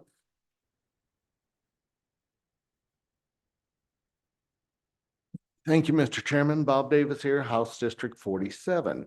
I'm seeing this a little different, because without a job description of this board that you're considering, it's kind of hard to answer those questions, whether it be full-time or part-time, okay? But what I would envision, after my experience on the board, when we started, there's 5 of them, and then with the development of gaming in the state, and the different entities, we've brought many other partners in on the board, on the volunteer board, okay? So they've got a lot of expertise there, because what they bring is the issues from each part of the state of Wyoming, and if you're going to have a 3-man board, we need to look at, would they advise the gaming board? No different than what the current department does there. The agency advises the gaming board. So are you looking for 3 more advisors to the board? Are you looking at alleviating the whole board and losing the Wyoming touch? What's going on in your corner? What's going on in your corner? So I don't think we want to lose that. So what I would envision would be a 3-man advisory board to the commission to help with the administration, and to say there's projects such as this, that they could research it and do some, advice on it. And then bring that to the gaming commission as a whole for the directions of it to go. That would be my comment on this. And I would stand for a question. Mr. Chairman. So you would continue the volunteer board? Also, you'd have the 3 advisories and the volunteer board also? Mr. Chairman, Senator Anderson, yes, I think that's pertinent. I mean, these guys bring a different look from every corner of the state. What's going on in the southwest corner to the southeast corner are 2 different issues. What are they seeing from their voters over there? So I think that's very important that we see that. What's law officers seeing over there as opposed to another part? We've got this growth in the OTBs. Okay, those are in specific areas, not the whole state, so we don't want to back ourselves in a corner and not deal with the rest of the state, make a rule that is one size fits all. I don't believe is correct here. I think you need to have that volunteer board out with that input, so that I, as a horseman up in Teton County, can go and talk to my representative up there and say, hey, these are the issues that I'm seeing up here. We're not getting enough purse money. We're not getting enough recognition or whatever. Well, then he can bring that to the whole board, and then they can discuss it. So I think that's a very critical deal as far as what I've seen in the development over the years on the Gaming Commission. Is what the commission has always struggled with is, what is it we want to see? And unless we have representation from all parts of the state, we don't know what we want to see.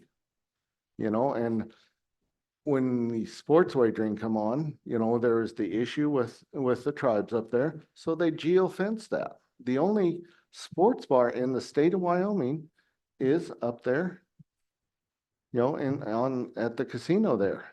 And so all those things have to be considered. Unless you get input from everywhere around the state, you can't come up with a good representative decision, in my opinion. Okay, questions? That's a good representative. Thank you very much. Appreciate it. Thank you. Other comments?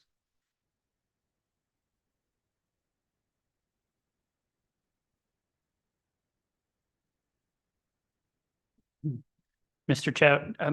Chairman, Travis McNevin on behalf of Northern Arapaho Tribe.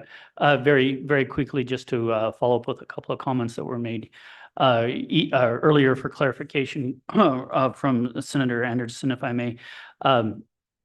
The Northern Arapaho Tribe, in attempting to establish a compact with the state of Wyoming, that did not happen. The courts ruled that the state of Wyoming was not acting in good faith, and so they went ahead and were able to go under the Interior Department. Thereafter, the state quickly agreed with Eastern Shoshone and then have that compact. And so that's basically the very nutshell of how that is now, as was previously spoken about. With respect to this bill here today, as you all know, under current law, the 5 years of professional experience is for a representative from either the Northern Arapaho or Eastern Shoshone to be on the Gaming Commission currently.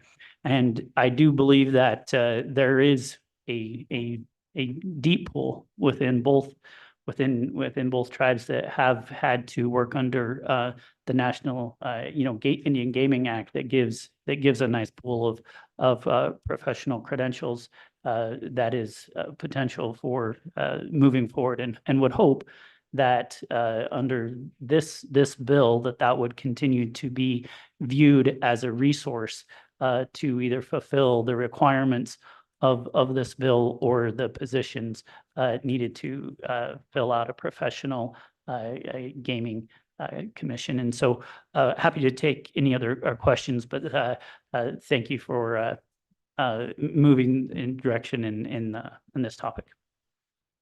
Questions for Travis? Okay, thanks, Travis. Anybody else? Anybody else? Seeing none? Okay, we'll close public comment. Let's go to the next bill. Mr. Chairman and members of the committee, your next bill is 25 LSO 0053. It's working draft 0.5. You did see this bill in a different form slightly at your last meeting. It relates to the breakage on parimutuel wagering and specifically on historic horse racing. And again, what breakage is, it's that rounding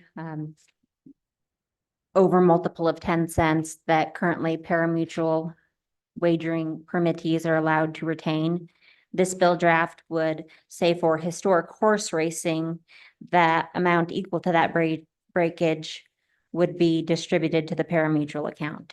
And we talked about this at the last meeting. The only difference is that at that time, I believe the breakage would have gone to the LSRA, and now the working group directed it to go to the parimutuel account. Otherwise, there's just text within the bill that contains existing statute to help put breakage in context of the distribution of fees and revenues. Okay, comments on the bill, other than you don't like it?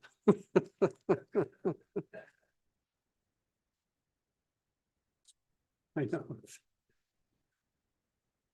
Good afternoon, Mr. Chairman. It's Neil Tomlinson here representing Wyoming Downs, which owns and operates the horse racing track in Evanston and also 20 off-track betting locations throughout the state. This particular bill, I think that could be an issue with the multiples of 10 cents language because, and I certainly don't represent the equipment manufacturers, but my understanding is that some of the machines that are manufactured cannot break on multiples of 10. And there's some machines that have no breakage at all. So what I suggest is, and I'm happy to help facilitate it, but I think we should get some input from the equipment manufacturers to make sure that, if it's going to be set as a breakage on multiples of 10, then, we should have some feedback from them to see if that's even possible for some of them. So that's my only comment. Okay. Happy to answer any questions. Thank you. Well, I think the first thing we need to know is if that is an issue and what's required to fix it. So I think you're gonna have to tell us that. Yeah, Mr. Chairman, so I will reach out to the equipment manufacturers that we currently utilize, and I will submit some information to the committee. Thank you. Okay. Other comments? Any other comments? Okay. Oh, just like that, one was done. Let's see if we can do that again.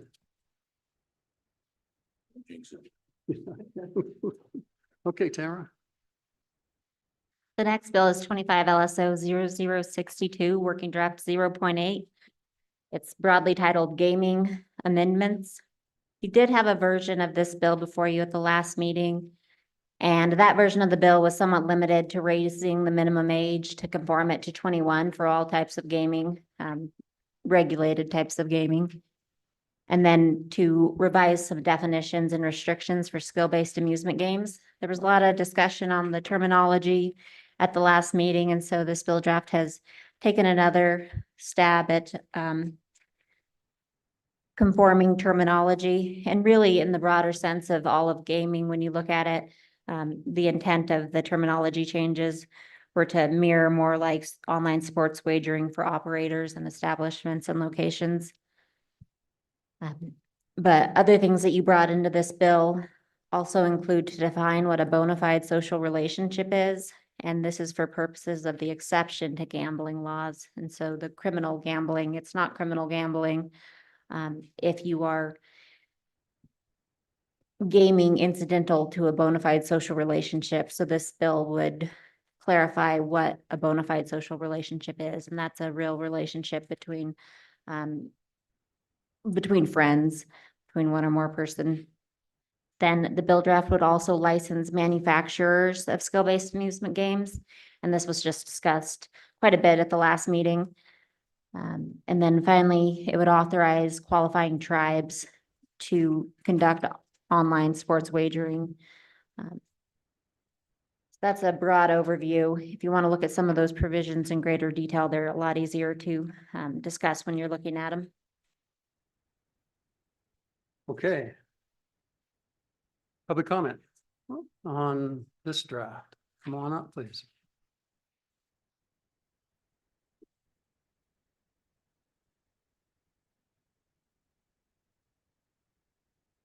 Mr. Chairman, members of the committee, Mike Mosier, Wyoming State Liquor Association.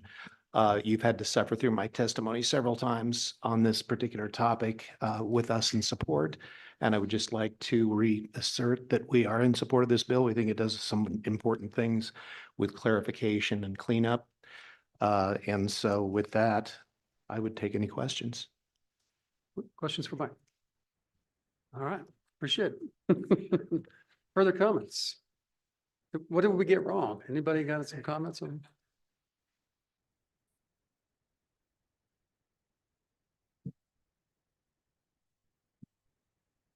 Mr. Chairman. Go ahead. Thank you, Mr. Chairman. Jonathan Downing with Cowboy Skill and Pace-O-Matic, also joined by Catherine Wilkinson. Just briefly, as we're into our third meeting on this subject, you've heard our testimony before in Laramie and in Gillette, and appreciate your work on this end. Just as a brief reminder, this committee, as well as the legislature, had put sideboards in place for skill games within our games that are located in bars, VFWs, American Legions, those types of locations. Those that also had the $3 per play, the 3,000 max win, the limits of 4 per location, the limits of being in over 21 areas. And so with this legislation, I'd say we're realizing that the committee still might want to do some additional things after they hear the spectrum report through the Gaming Commission later on. Then we'll probably have some comments if there's more that are as a result of that report, and would be open for any questions. Questions for? Seeing none? Okay, anybody else? Go, folks. All right, going once, going twice. Okay, we'll close public comment on 62.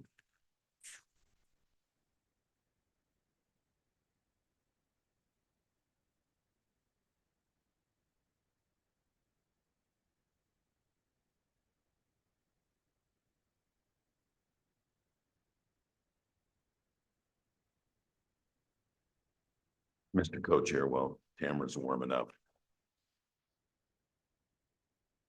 I just want to reinforce my understanding, and Tamara, correct me if I'm wrong. The intention here isn't to substantively change law. We're just trying to line up.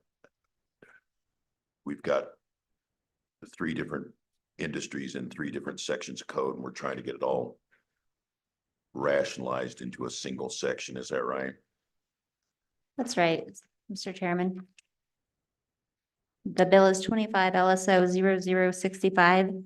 It's called Consolidation of Gaming. And at your last meeting, you considered not only consolidating gaming, but reorganizing it under the Department of Revenue. This bill draft does not do that. It's just the simple consolidation, although it does still take quite a bit of paper to make that happen.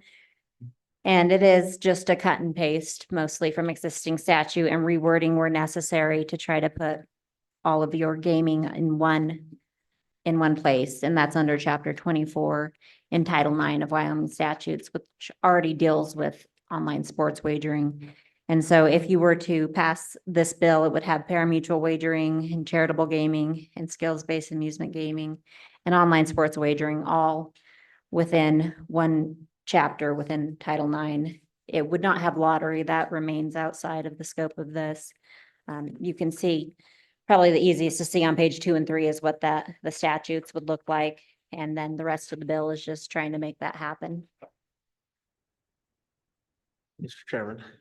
Go ahead. Mr. Chairman, I don't think we need to walk through it other than page 2 and 3 spells it out. But my question for Tamara is, if we pass this bill and pass some of the other bills that we've discussed today and we'll discuss after this bill, how would it all intermingle, and will it, or should this be paused and wait to see what other actions take place? Or would you share a little thought on that?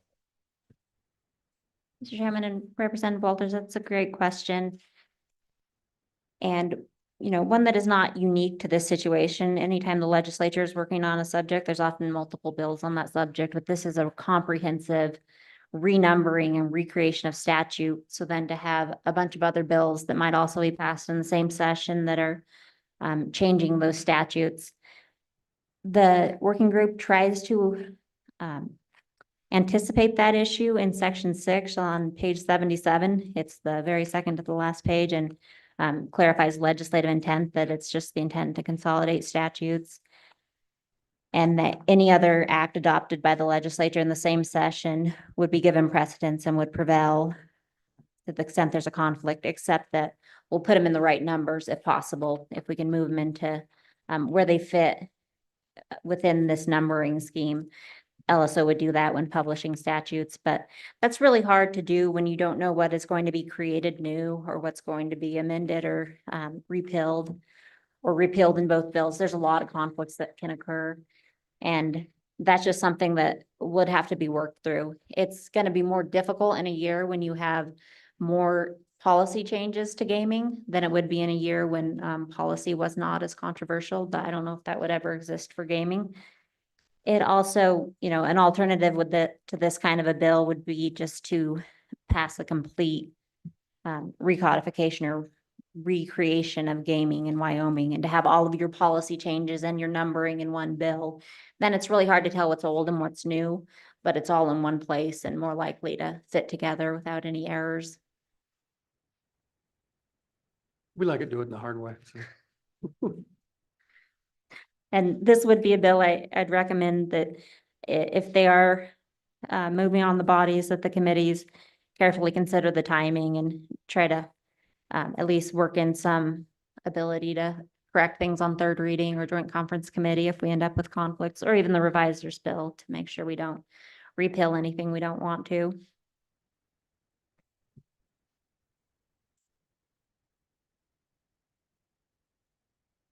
Okay. Questions, Tamara?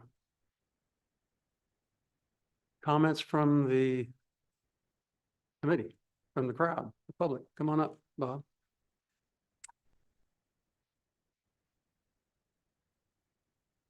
Thank you, Mr. Chairman. Committee, I guess the question I would ask is, what's broke? What are we trying to fix here? Go ahead. I think it's similar. I don't know if you were here this morning. It's similar to a lot of what we find in statutes in construction where, you know, we find that things are created and put into that are very similar, but yet conflicting. And so we've got charitable gaming and gaming in one section. We have simulcasting in one section. We have, and why not consolidate that to where you have all the gaming in one section of statute, to where when we're having that conversation, we don't have to jump from one green book to the other and back. That's all we're trying to do, is just make it efficient and get it all in one place. Okay, Mr. Chairman, I can understand, you know, with the study that you sanction and everything that comes up there to do that, but isn't this the part that transfers to the Department of Revenue? Is that right? No. No. It's just in the green books, Mr. Chairman, Oh, just in the green. just book. in the Okay. green books. This Well, doesn't change anything. doesn't change any? Right. Okay. All right, thank you. Okay. Next bill, please. 25 LSO 0219, working draft 3 is your next bill. That's new to this meeting. It's titled Quantity and Locations for Historic Horse Racing Devices. And it would specify the number of locations and devices or historic horse racing machines used for simulcasting of historic horse racing events within an operator's location. The key provisions of the bill would be that it would restrict simulcasting permits to a maximum of 10 locations per permit holder, would specify a minimum of 25 machines and a maximum of 40 devices per location. And then it would apply 400, excuse me. We're all getting tired here. It would apply the new rules to existing permit holders when they go to renew. Mr. Chairman, Please. I have a question on that 10 locations. Is that 10 locations in the state or 10 locations in a municipality?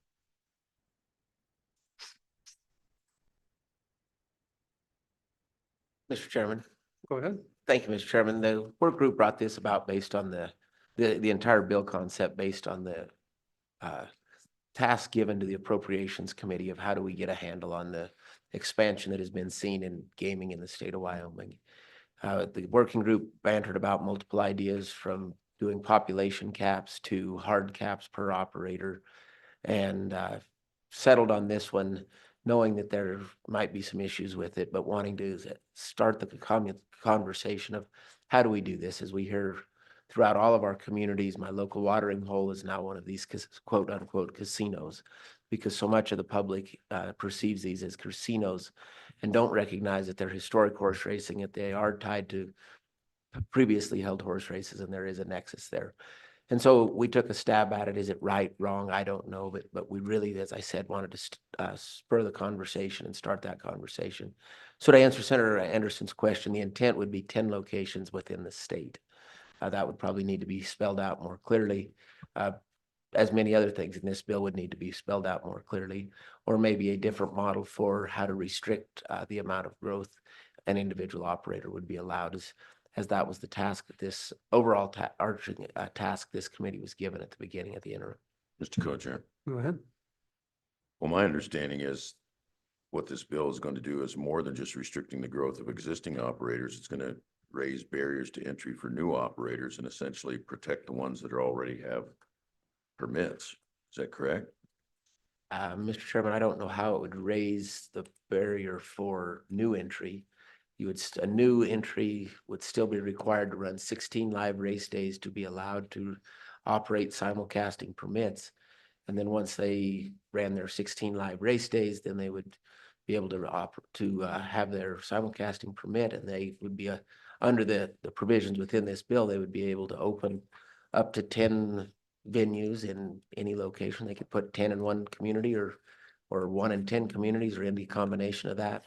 They would only be allowed, just as any existing business would be allowed up after their next renewal, that would come forward would be limited to 400, maximum of 400 machines, a minimum of 25 machines per location, based on the text within this bill. So, Mr. Co-Chair, I don't know that it would limit entry or protect the existing operators at all. I think they'd all be on the same footing in this regard. Okay, so Mr. Co-Chair, I'm looking at page 3, line 12, only issue simulcasting permits for parimutuel wagering on events that have previously occurred on commercial electrical devices. I'm not sure what that means. It sounds like it's limiting it to those that are already in the business. Mr. Chairman, I think that's our stab at a definition for an HHR machine. An electronic device that hosts a previously held horse race. That's what that language is specifying or discussing. That's right. And I could comment on that a little bit too. One of the challenges that the legislature has when amending historic horse racing or when working on historic horse racing issues is that term is not used in statute. And some of the other bills you've seen today, it is used, at least in the first bill, we would specifically define it and just go ahead and call them historic horse racing machines. But with the way it was sort of piecemeal allowed over the years is that simulcasting is allowed, and then simulcasting of parimutuel wagering of events that have previously occurred on a device is using a historic horse race machine to place a bet on an old horse race, a horse race that's already occurred. But it is wordy and confusing. Mr. Chairman. Go ahead. Mr. Chairman, I'm confused here on page 3 and 4 with a minimum of 25 and a maximum of 400. As I'm understanding that, that's at each location. So there's 10 locations, so they could have 4,000 commercial electronic devices in the state. Is that correct? Yes. Mr. Chairman, to answer that question under the text as is presented in this bill, yes, that is correct. Okay, come on up for comments.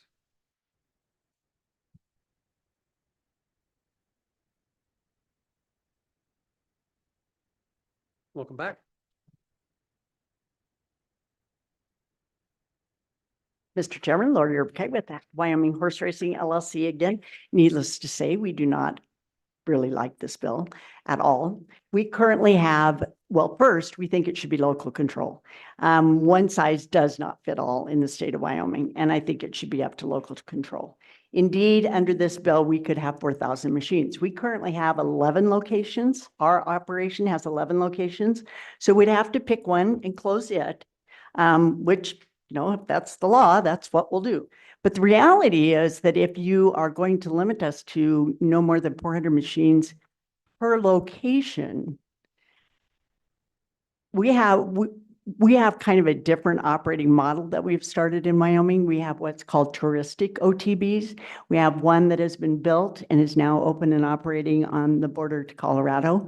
And the majority of our advertising money is in Colorado. Our goal is to take their gaming money and create Wyoming taxes and Wyoming jobs with that money. We are getting ready to start another one in Evanston on the Utah border. And again, the master plans for those are more than 400 machines. Now, we are not at 400 machines in the Cheyenne location at this time, but the master plan would be to add 2 new restaurants, 2 more restaurants than are there now, a 300-room hotel, a theater, and the floor plan originally was for 940 machines.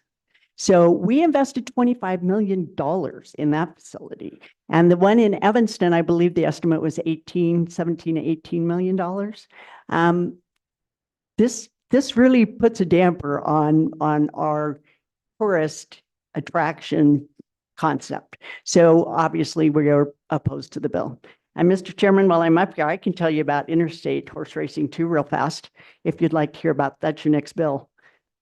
We're the only ones that do it, that are currently exporting on the next bill. And the important part for you to understand is our average income, gross income on the exporting of the live racing to other states is $2,000 a day. Our net revenue on that is $400 per day. The tax, if you added a 6% tax, would be $24 a day times the 18 days that we ran this year. State would have netted $432. I'm just not thinking that this bill is really bringing in a lot of money for you. It'll take a while. Well, Mr. Chairman, we do it for advertising purposes. We want people to see that we are doing live racing in Wyoming, and maybe they'll come to Wyoming and watch our races, or maybe they'll come and bring their horses and race in Wyoming. It is not a huge revenue generator for us. It's more of a way just to get the word out that Wyoming has live racing. And it's my understanding we're the only operator that's currently doing it. And like I said, you'd have made $432 this year.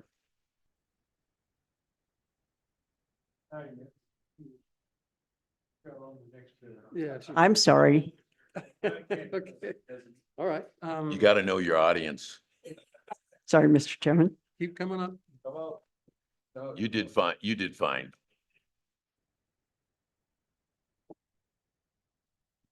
Good afternoon again, Neil Tomlinson on behalf of Wyoming Downs.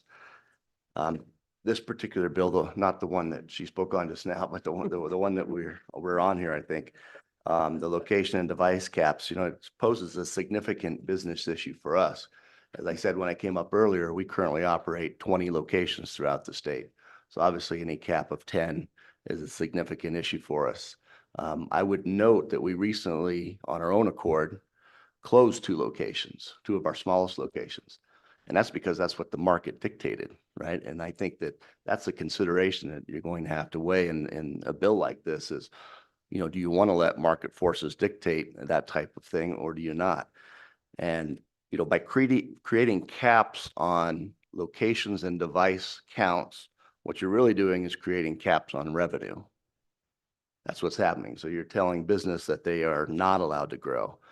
And so you're talking about, potential employees, taxes, everything falls from that. So, we're obviously opposed to the bill as written. We're certainly willing to continue to work with Representative Walters and others as we have. But obviously, when we're operating 20 locations and somebody's saying, no, you can only operate 10, it poses a significant issue. So How many machines do you have in those 20? I can get that information to you. I don't have it off the top of my head. I can tell you that I don't think we have any one location that has it more than 200. I think like maybe 180 or 190 is the max at any of our one locations.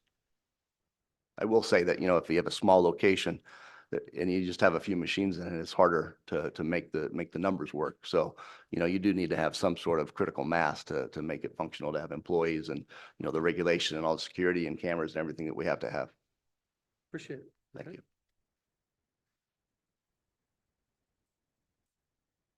Mr. Chairman, my name is Nick Laramendi, the Deputy Director, excuse me, with the Wyoming Gaming Commission.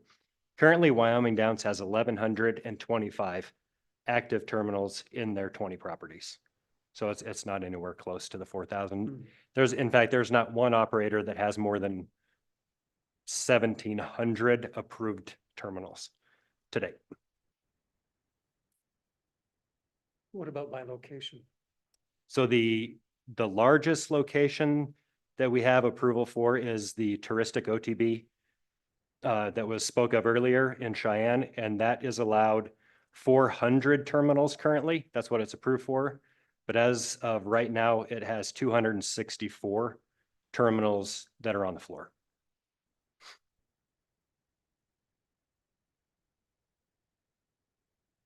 Further questions from Deputy Director?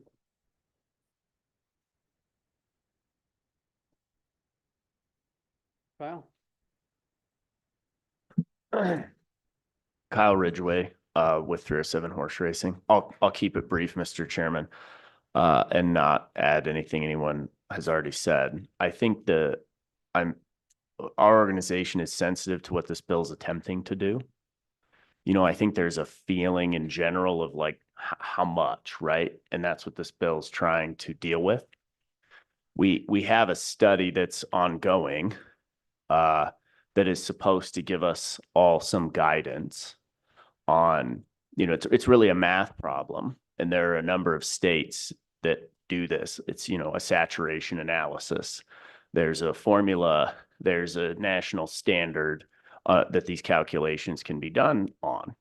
And so while I'm sensitive to the bill, and I would echo some of the concerns from those folks that have testified to this point, I think the bill's a little bit premature in that you need the study first to give you some guidance. And at the same time, we should remember that one of the factors in permitting that the Gaming Commission is statutorily required to analyze for any location for historic horse racing is the market saturated? So with the guidance of this study, presumably you wouldn't need this bill because the Gaming Commission has a handbook. And if you regularly studied this issue, it can be done as population changes, as the economy changes, those kinds of things. But anyway, that's my 2 cents. Go ahead. Kyle, so explain to me what you perceive market saturation to be. Mr. Chairman, through you, Representative Larson, the industry definition is essentially when you have a flat line. You add a machine, there's no additional revenue. You add a machine, there's no additional revenue. That's the definition of saturation. So our issue is we're with our constituent has nothing to do with market saturation. They just think there's too much historic horse racing, whether you're still making money or not. And so how do you help us address that? And it's a growing concern around the state is that they're everywhere. And they don't like them in the volume that they are. Now, there still may be market share for revenue generation on behalf of the industry. It's just the population doesn't like the number that's there. So any thoughts on how we might come to a compromise on addressing that? And do you think that the study approaches that? Mr. Chairman, through you, Representative Larson, I think the study is going to give everybody some guidance on how to deal with that issue. I also think the market's going to dictate some of that as well. As you heard, we have an operator that has closed locations for the first time. So I don't know that I can give an opinion. I mean, personally, I feel like there are some communities where there's potentially some flatlining. You can look at the Gaming Commission numbers. They publish them every month for all the operators.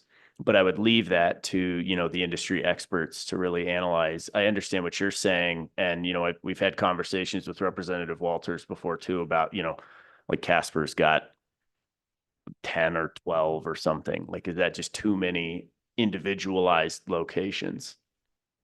I don't know. So it's a balance of what the public's looking at versus tax revenue generation and what's happening for the industry. Because as we all know, Wyoming's a, pretty rural place. And so this isn't like the model in some other states where you have a population center of 10 million people right across the border that can come to one location. So the industry by necessity, had to kind of spread out to hit a critical mass. But I don't have a specific opinion. I don't know if there's a magic formula. I tend to be somebody that thinks the regulator should have the flexibility to analyze it over time in a data-dependent fashion. Okay, further questions? Thank you. Okay, further comments? So does any one location have more than 400 machines currently? Mr. Chair, excuse me, I have a horrible cold.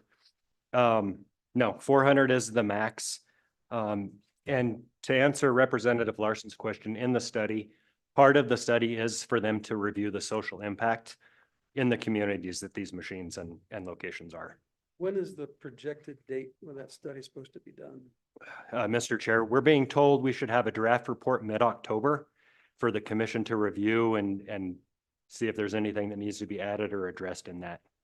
We're hoping that we're on track for that. I can tell you that they have been in the state for the last couple of weeks and they're really working hard. So, would you provide us, Charlie, copies of the draft when you get it? Absolutely. Go ahead. Thank you. Regarding the study, you know, we've heard a couple of, I think, very positive, proactive comments about, you know, working with the community, the objective of, you know, successful business and successful community environment. Will the study also provide across Wyoming some idea for us regarding those things in terms of, you know, things that have been very positively received in communities that have had these operations? Mr. Chair, Representative Henderson, I'm not sure if it'll go into that sort of detail, because it's really focusing on just the gaming aspect and the social impacts of gaming in general, saturation levels, gaps in our rules, gaps in the laws that need to be addressed. You know, I don't know if they're going to go out in the communities and really look for any of that sort of information. Mr. Chairman. Go ahead. Thank you, Mr. Chairman. Nick, could you provide the committee with a famous JAC one pager that's a summary of the number of locations per operator, machines per location, and number of locations per community? Just a brief summary so we don't have to pull it all off your website. Mr. Chair, Representative Walters, I can give you just a real quick overview and then I can break it down by community if you'd like. Or a memo. Okay. I think, yeah, in writing Yeah, after okay. the meeting. He just fine. repeated it by saying the famous one-page JAC memo. I just wasn't sure if you wanted some current numbers. Go ahead. It's only bitterly funny because they always go 10 pages. Thank you, Mr. Chairman. Cactus Cabello, I'm Vice President of the Commission currently. Just wanted to address one thing. We have had applications for considerably more machines than we're talking about. We, as the rest of you are a little bit sensitive right now to what the people in the state of Wyoming are thinking about that. I've been waiting for the gaming study and stuff like that. We've tabled several applications for numbers in excess of 1,000 machines per location and expansion at several of those locations. So we are aware that there's concern. We're anxious to see the study. And we do, one of the things that we do consider when we get an application is input from the community as far as the chief of police, the sheriff's department, and the city council and county commissioners, and how they feel about how their communities and so forth are impacted. Thank you. And so I believe there's a good likelihood that during a legislature, there will be some type of action to basically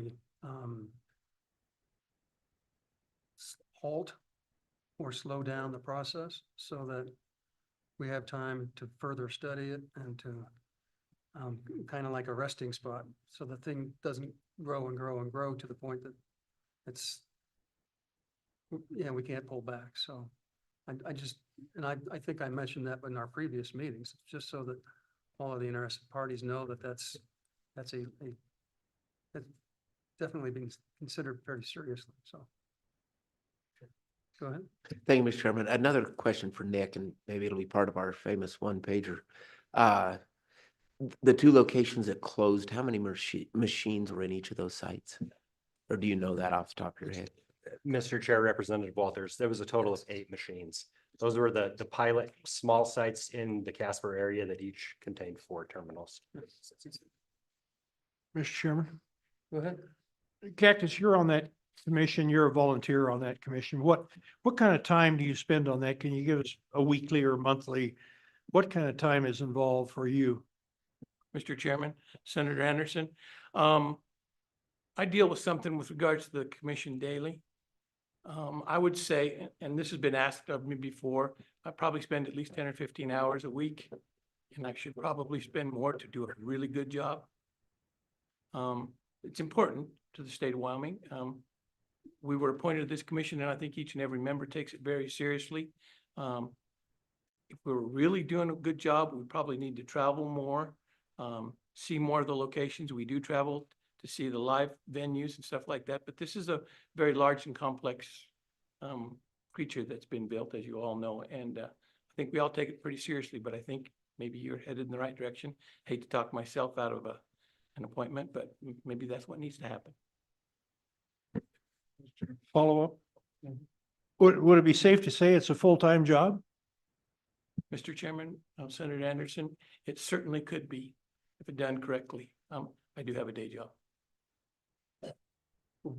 Thank you, Mr. Chairman, and thank you for all your work and all the commission's work. We appreciate it, and the director as well. Where you talked about working 10 hours a week on that, could you give me a flavor of that 10 hours of how much time is spent on dealing with issues in the different disciplines that we're talking about here? Whether it's skill games, HHR, regular poker games, pull tabs, whatever it is. Just give me a flavor of that 10-hour week for you. Chairman, Senator Giroux, I guess it would depend on the time of the year. During the racing season, I think I spend a lot more time reading a lot of the communication from the director and back and forth about what's going on, the safety factors having to do with live racing and so forth. And then as we get closer to the meetings, most of our meeting material runs between 350 and 500 pages. So it's studying that material, studying the type of stuff that you're looking at today. Not that we should have an opinion, but rather understanding what you're thinking and where it might be headed. And so during the racing season, certainly more of the racing than the rest of the year, a lot of the doing with the HHR. I tend to go to any of the meetings that happen in my area. When someone comes in, when they applied, when 307 came in, applied for their permit, I went there to see what the local community felt, how they felt about it, and so forth. So it varies. A lot of it has to do with horse racing and HHR machines. So. Mr. Co-Chair. This is a question for Nick or Texas. I hear you talking about going to the local communities, considering what they have to say. Even though only county commission approval is required, do the commission rules require that you solicit input from the cities and towns that are within the county? Mr. Chair, Senator Kinski, the rules don't require it, but as a matter of practice, we do. In the last couple of years, the operators have worked very, very well with the local municipalities to cover this. I think the last three locations that were approved by the commission actually came in the application packet along with the county resolution that approved it. There was also letters of support from the mayor's office for those projects. When we start vetting those applications, though, I make phone calls to the local law enforcement, the sheriff, the chief, talk to county commission's office or the city planner's office as well to see if there has been any issues brought to their attention. And that gets noted in the reports. Okay, well, thanks for that, because I think we had one of the first locations in the state, and I was mayor, and the first thing I knew of it, it was open. County commission never gave me a heads up, nor the gaming commission. So if your practice is to be solicitous of the cities and towns, I appreciate that. That is our practice now. Thank you. Okay, thank you. Any other questions for him? Any other comments on this draft bill? And we welcome your written comments and proposed amendments. Okay, Co-Chair. go ahead. I just say I appreciate all the work that the committee's done, and I understand in some communities there are concerns about the number of locations. I've not heard it in my district, and this is from somebody that opposed all this from the very get-go. But now that we've got it, we've got it, and I'm real concerned about any attempt to try and limit or cap. We don't really know where this industry is going. And if we're concerned there's too much HHR, I just don't know that a cap is really what's going to be the answer. It's in the same way that, people were concerned there's too much liquor. So when they passed original liquor licensing, they limited the number by population. We see how marvelously unsuccessful that's been. It just creates a lot of distortions. And I'm afraid that we may create distortions here when we don't yet know where the market's going. I thought that Ms. Urbakite's talk about what's happening along the border, there may be no limit to how large those can grow.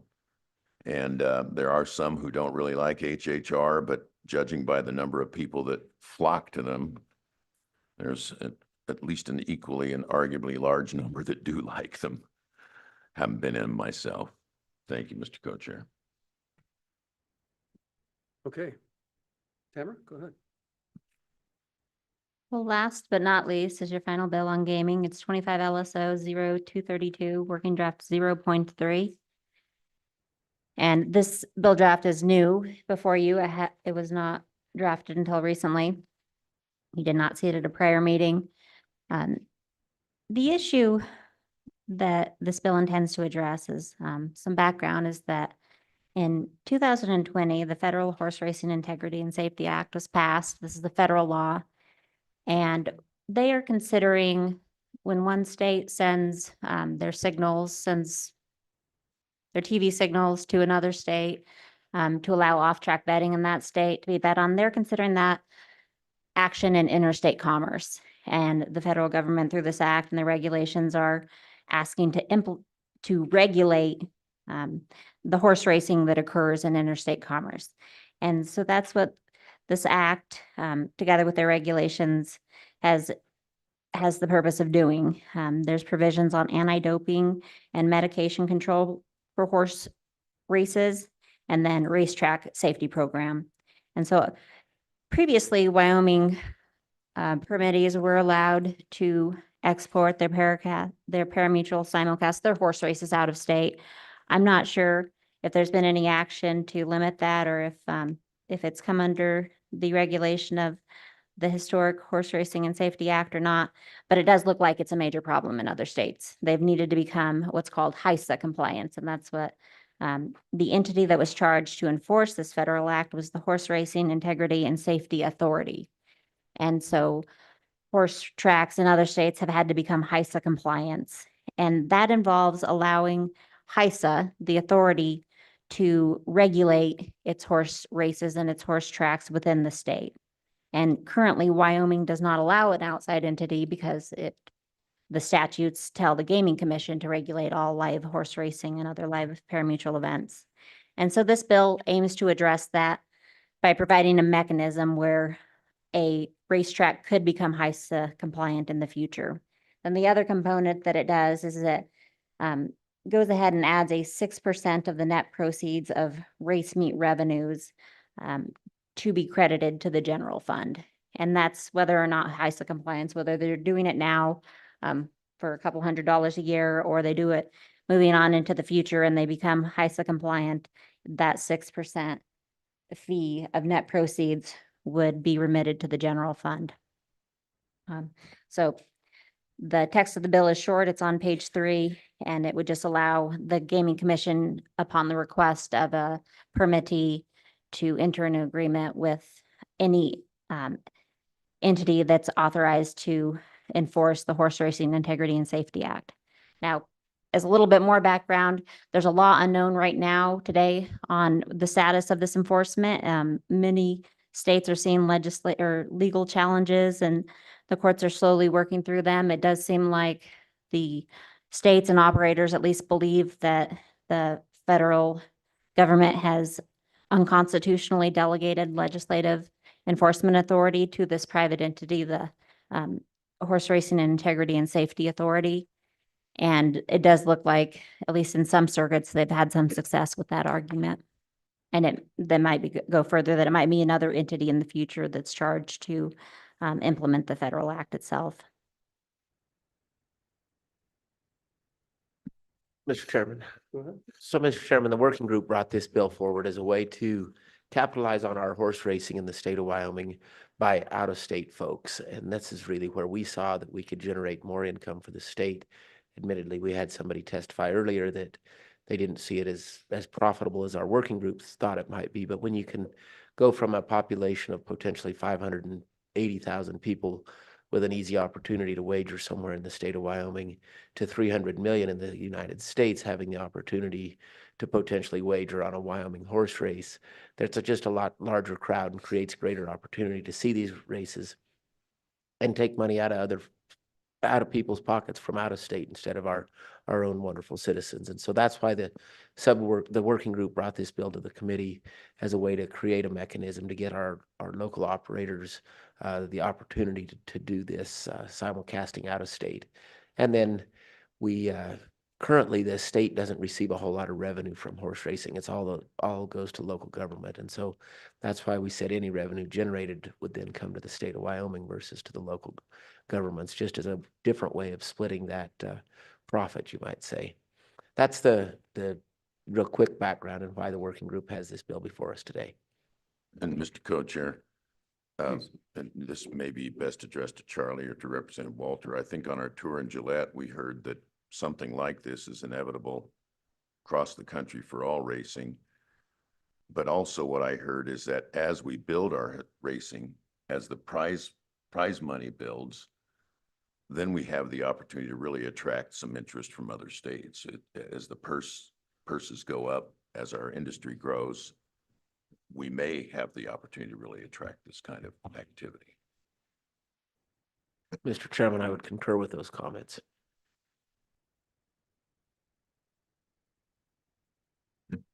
Mr. Chair, just for a point of clarification with Ms. Erbakite's statement earlier, Wyoming Horse Racing exports their quarter horse signals because of HISA. They're not allowed to accept wagers on thoroughbreds. They can send their quarter horse signals out and they can accept wagers on the quarter horses only. This goes for thoroughbred racing. Thoroughbred is really what the wagering public looks for. Those are the fun races, those are the mile long races all the way around the track, not the 300-yard races. So you just wanted to clarify that. Go ahead. So that was the question, Nick, going through my head. I was trying to reconcile what we'd been working on, that we couldn't do that yet, and then Lori's comment that they had been doing it. So the quarter horse isn't HISA regulated. Is Mr. that Chair, correct? Representative Larson, that's correct. They're Okay. not covered. Yeah. Thank you.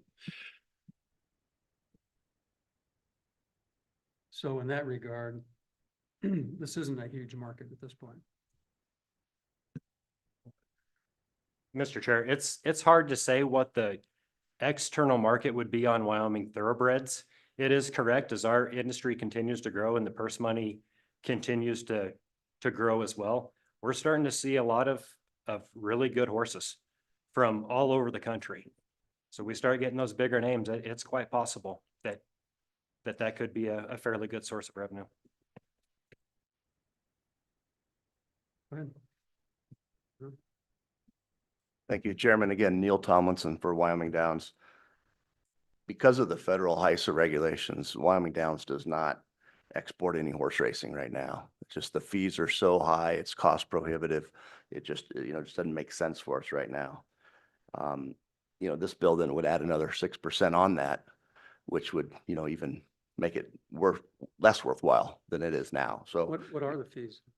well, I'm sorry? What are the fees? Well, that's a great question, and I don't know exactly what they are, but I know that there would be no Wyoming control on those fees. It would all be federal, and there wouldn't be anything we could do about it. We'd be stuck with whatever they imposed on us. And so we haven't done it. And, in our opinion, we think that because of the legal challenges that are pending right now against the HISA Act, that it doesn't really make any sense to do anything right now on this. It might in the future, certainly. And it was always our understanding that, this gaming review and study would be a 2-year process. And we think this might be, better for another time than right now. Certainly we'd be interested in doing it if there was a chance to make a profit on it. But, we're not in the business to lose money, so we're not interested in sending the federal government our money. So right now, there's at least 4 pending legal challenges, and our understanding is that the Supreme Court, the U.S. Supreme Court, is considering taking on at least one of those cases for review and a decision. So we think it'd be more prudent to address this issue after there's some resolution on that issue right there. Mr. Chairman. So you're saying that this 6% that we're demanding from the race simulcast signals, that might not hold because the feds will set that? Well, I'm not sure. That's unclear to me. I'm not a HISA expert. I can certainly ask our internal experts on that and get back to you. I don't know the answer to that question. I do know that we don't do it because there's nothing for us to be doing on it right now. Go ahead. We talked a little bit about this earlier today, and I think you have a fair argument, but I think that there's an equally fair argument from this side of the table that says we put him to place the structure. And if you're going to make money, we want to make money too. And so to withhold having a tax rate because it places an extra burden, oh well, so that happens. But if you're going to make money, we want to make money off from it too. And so is it a fair argument to say get the structure in place? I think that I respect your point on maybe seeing what the Supreme Court and what those decisions are, but moving forward, looking ahead a little bit, having the structure in place so that when it is has value, that we can all move ahead. Mr. Chairman, through you to you, Representative Larson. Yeah, thanks for the question. In my opinion, trying to set parameters to do something that we don't know, what the barriers are going to be to that would just cause extra work and have to potentially redo it and most likely have to redo it at a later date. So to me, I think just because of the uncertainty and because nobody's exporting, as far as I know, none of the operators are exporting thoroughbred racing at this time. That's why I think it's premature. I understand your point and understand. Lori?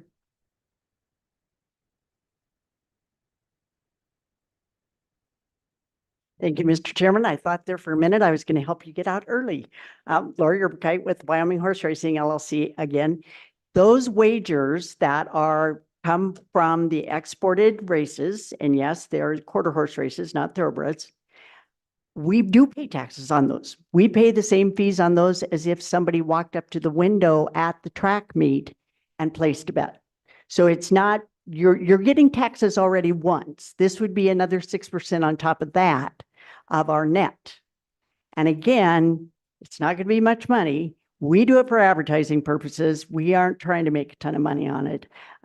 We will, as long as the fees for HISA, and I've heard comments, and I don't know if it's based on the number of horses or the number of races, but can be anywhere from $100,000 to $200,000 to comply with that.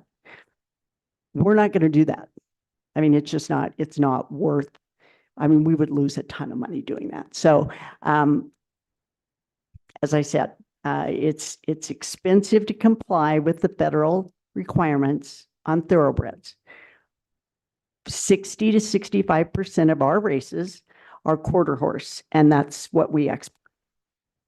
You only do it for 18 days out of the year. Right. Each operator has to run a minimum number of days in order to qualify for the OTBs. We ran 18 days this year. Some years it's a little less, some years it's more. Of course, once we build the enclosed racetrack in Douglas with the stands, you'll be running year round. So there's hope. There you go, There's Mr. hope. Chairman. It's always hope. This is our final weekend of racing at Sweetwater Downs. Just say, I understand, Sir Bacai, what you're saying, but I'll bet you $1 that 10 years ago, if I'd have said your company's going to build a $25 million track at the Wyoming, Colorado border, you just said you're crazy. Yeah. Never say never. I really have been sitting here listening. I can't help it. I got to say something. All this bill in particular, it is far-fetched. It is forward-looking, but I got to tell you, horse racing tracks around the country are closing. They're closing because of real estate plays.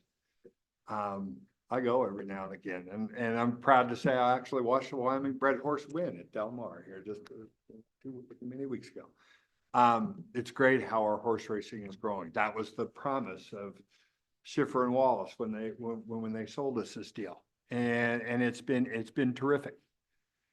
Today, though, we're talking about a little bit different animal with HHR. We're talking about multi-million-dollar investments. And as these horse racing tracks close around the country, I've heard from folks in the industry who said, you know, maybe at that $25 million facility south, going towards the border, maybe it'd be nice to build a hotel, build a track, and then broadcast those races around the country, because between the expense of land, between the expense of employees that we are blessed with not having as much of here, all of a sudden we could become a magnet. We could become the place where horse racing comes and become a center of it. Because it's just economical. It will become more economical to do it. It's one of the things the working group was looking at when we started talking about this stuff. Same thing with capping the number of machines. Where did the number come? Clear blue sky. We just grab numbers. 10 locations per, or 400 machines per location. Is that the right number? I don't know. But what I do know is we're getting awful close. Sounds like you got applications pending for more than what we're talking about. So they're not that far-fetched. So that's kind of those are the things we are talking about. And so I too wait for the report. But what I don't want to do is I don't want to get on the back end of this. We're on the back end of a lot of these things, and we get told, well, you can't do anything now. This is what we have. This is we should be grandfathered for this. Well, and I understand that, and I respect the opinion, but I want to make sure that we have a commission in a form that can deal with these changes. And then, and this is just one aspect of it. We've also been dealing with, we were talking about the 800-pound gorilla in the room isn't HHR and isn't horse racing. It's iGaming. The next thing that's coming down the track, the next thing that's coming around the corner. And I don't think the state's ready to approve it until we get a lot better handle on it. They're building better mousetraps. We're still trying to identify the mouse. And I think we need to take a good look at that. We've got overall gaming right now is over $1 billion industry in this state. And with iGaming, it'll double, it'll triple. And if we don't get a handle on it, we're going to be behind people. And that's what all these bills are about. That's what the overarching story is. So yes, get the report, please. But sit at the table with us and work. This guy's working hard on this, and he's not going to be around much longer. And so we need to get on this, and we need to figure it out. Well, not going to be around until he comes back. And we don't want to have to put everything on hold and have a moratorium on anything until Tom comes back. That'd be really rough. So let's get to work. Thank you, Mr. Chairman, senators and representatives. We have enjoyed working with this committee, and I'll be sorry to see some of you not back in January, but we'll still be here. Mr. Co-Chair. Yeah, I don't know what the answer is. I do want to see us at least have some signal from the legislature that we want the commission to keep moving ahead, looking at this, studying it, and getting ready for it. The feds don't go away. They might lose a case in court, but they'll be back. And there's just a certain amount of inevitability. The thoroughbred racing, I agree exactly. We could become a mecca. And so financially, I don't know what the answer is. The thing that occurs to me off the top of my head is a percentage of what the cities and towns are garnering now going into a fund to help fund the startup cost of this. Of course, they'll scream like stuck pigs because, they'll always step over dollars to pick up dimes, and they won't want to give up any portion of that. But I don't know what the other source would be, except to just divert something from their share into a fund to help pay the cost of ramp up on HISA compliance, so that we're not hit with it all at once when it comes, that we've been putting money aside like we did with the capital. I just feel like we've got to keep moving a bill like this moving forward, maybe not in this form. Any other further questions? Any further testimony on this bill?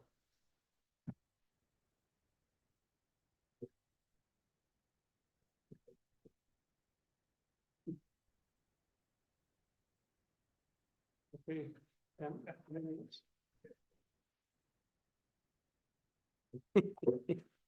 So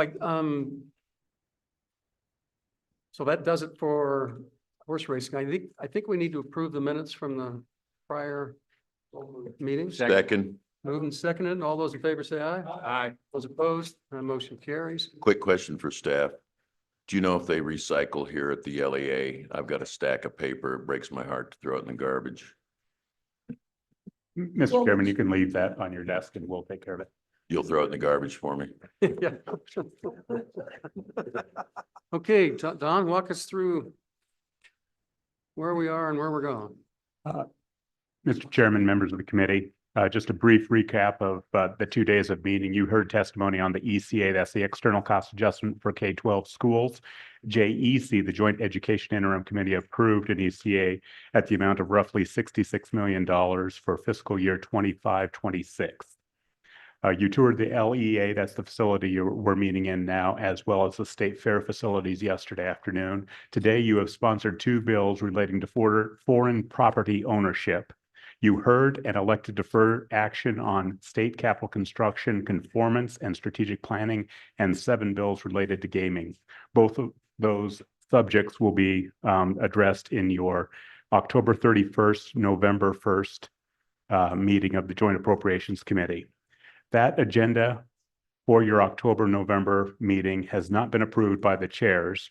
Nonetheless, anticipated topics include a presentation of the October 2024 Craig report, a report by the State Shooting Complex Oversight Task Force and subsequent recommendations, a report from the ETS on the technology, that's the Enterprise Technology Services Department Technology Replacement Program, a report from the State Auditor's Office in conjunction with LSO and the State Budget Department on Section 321, an exploration of a new budget or a replacement or improvement of a new state budget management and reporting system. Next, you will likely hear from the Department of Administration and Information on performance compensation review that was required by the Budget Bill Section 320. This relates to the performance compensation of investment managers at the Wyoming Retirement System and the State Treasurer's Office. You will have an opportunity to revisit the bill that you heard this morning relating to state capital construction, major maintenance, strategic planning, and routine maintenance. Next, you will have an opportunity to review the 7 drafts and any others you direct to us on gaming. On the morning of November 1st, you will likely take up your K-12 ECA recommendation to the governor. The deadline for that recommendation is that day, November 1st, but we're tentatively scheduling it on that morning so that you would have the evening to digest the Craig report from the prior day, if that had any influence on your action. Finally, a couple of follow-ups. You have a potential report from the Department of Administration and Information on the distribution of employee compensation funds, a follow-up on 4 items in the budget bill, including endangered species funding. You will recall that there was a $1 million appropriation from the Game and Fish Fund that the governor elected to veto. And of course, the legislature, had left town after that veto and had no opportunity to digest it. You also, from requests by committee members, to hear an update from the eKids program and the Department of Family Services and their work with the Wyoming Community College Commission. And finally, an opportunity, if the committee so desires, to get any update on the summer activities on the Center for Innovation and Flow Through Porous Media at the University of Wyoming. We have 2 more items of very small value, and they might frankly get lost in the agenda and move to December. We do have a new website that we would like to unveil for user-directed data visualization for the public as well as legislators, as well as an update on the week of December 9th agency supplemental hearings. I'm anticipating somewhere between 24 and 30 agency supplemental hearings at this time. Mr. Chairman, thanks for the opportunity for that long-winded response. Mr. Co-Chair. Please. Don, the October 31, November 1 agenda meeting, which you noted we've not yet approved, re-email that to me, and I will have it to you before 5 this time. And on the gaming, just so that committee knows, I'd previously asked staff if we could move that to the afternoon of November 1st, so that those who have small children and are coming from out of town could enjoy Halloween with their families on the 31st. Any objection to moving the gaming to the 1st? All right, thank you. Thank you, Don. Trick or treat. Don, I approve the. So you don't have to send it. You did that just now. I just did. You did that to make me look bad. All right, anything else before we adjourn? everybody? Chairman, Please. so our October and November days, are we going to start at 5 in the morning? Oh. Sounds like we've got a full days, holy smokes. Okay, and that's all, that'll be in Cheyenne, right? All right, with that, I will stand adjourned.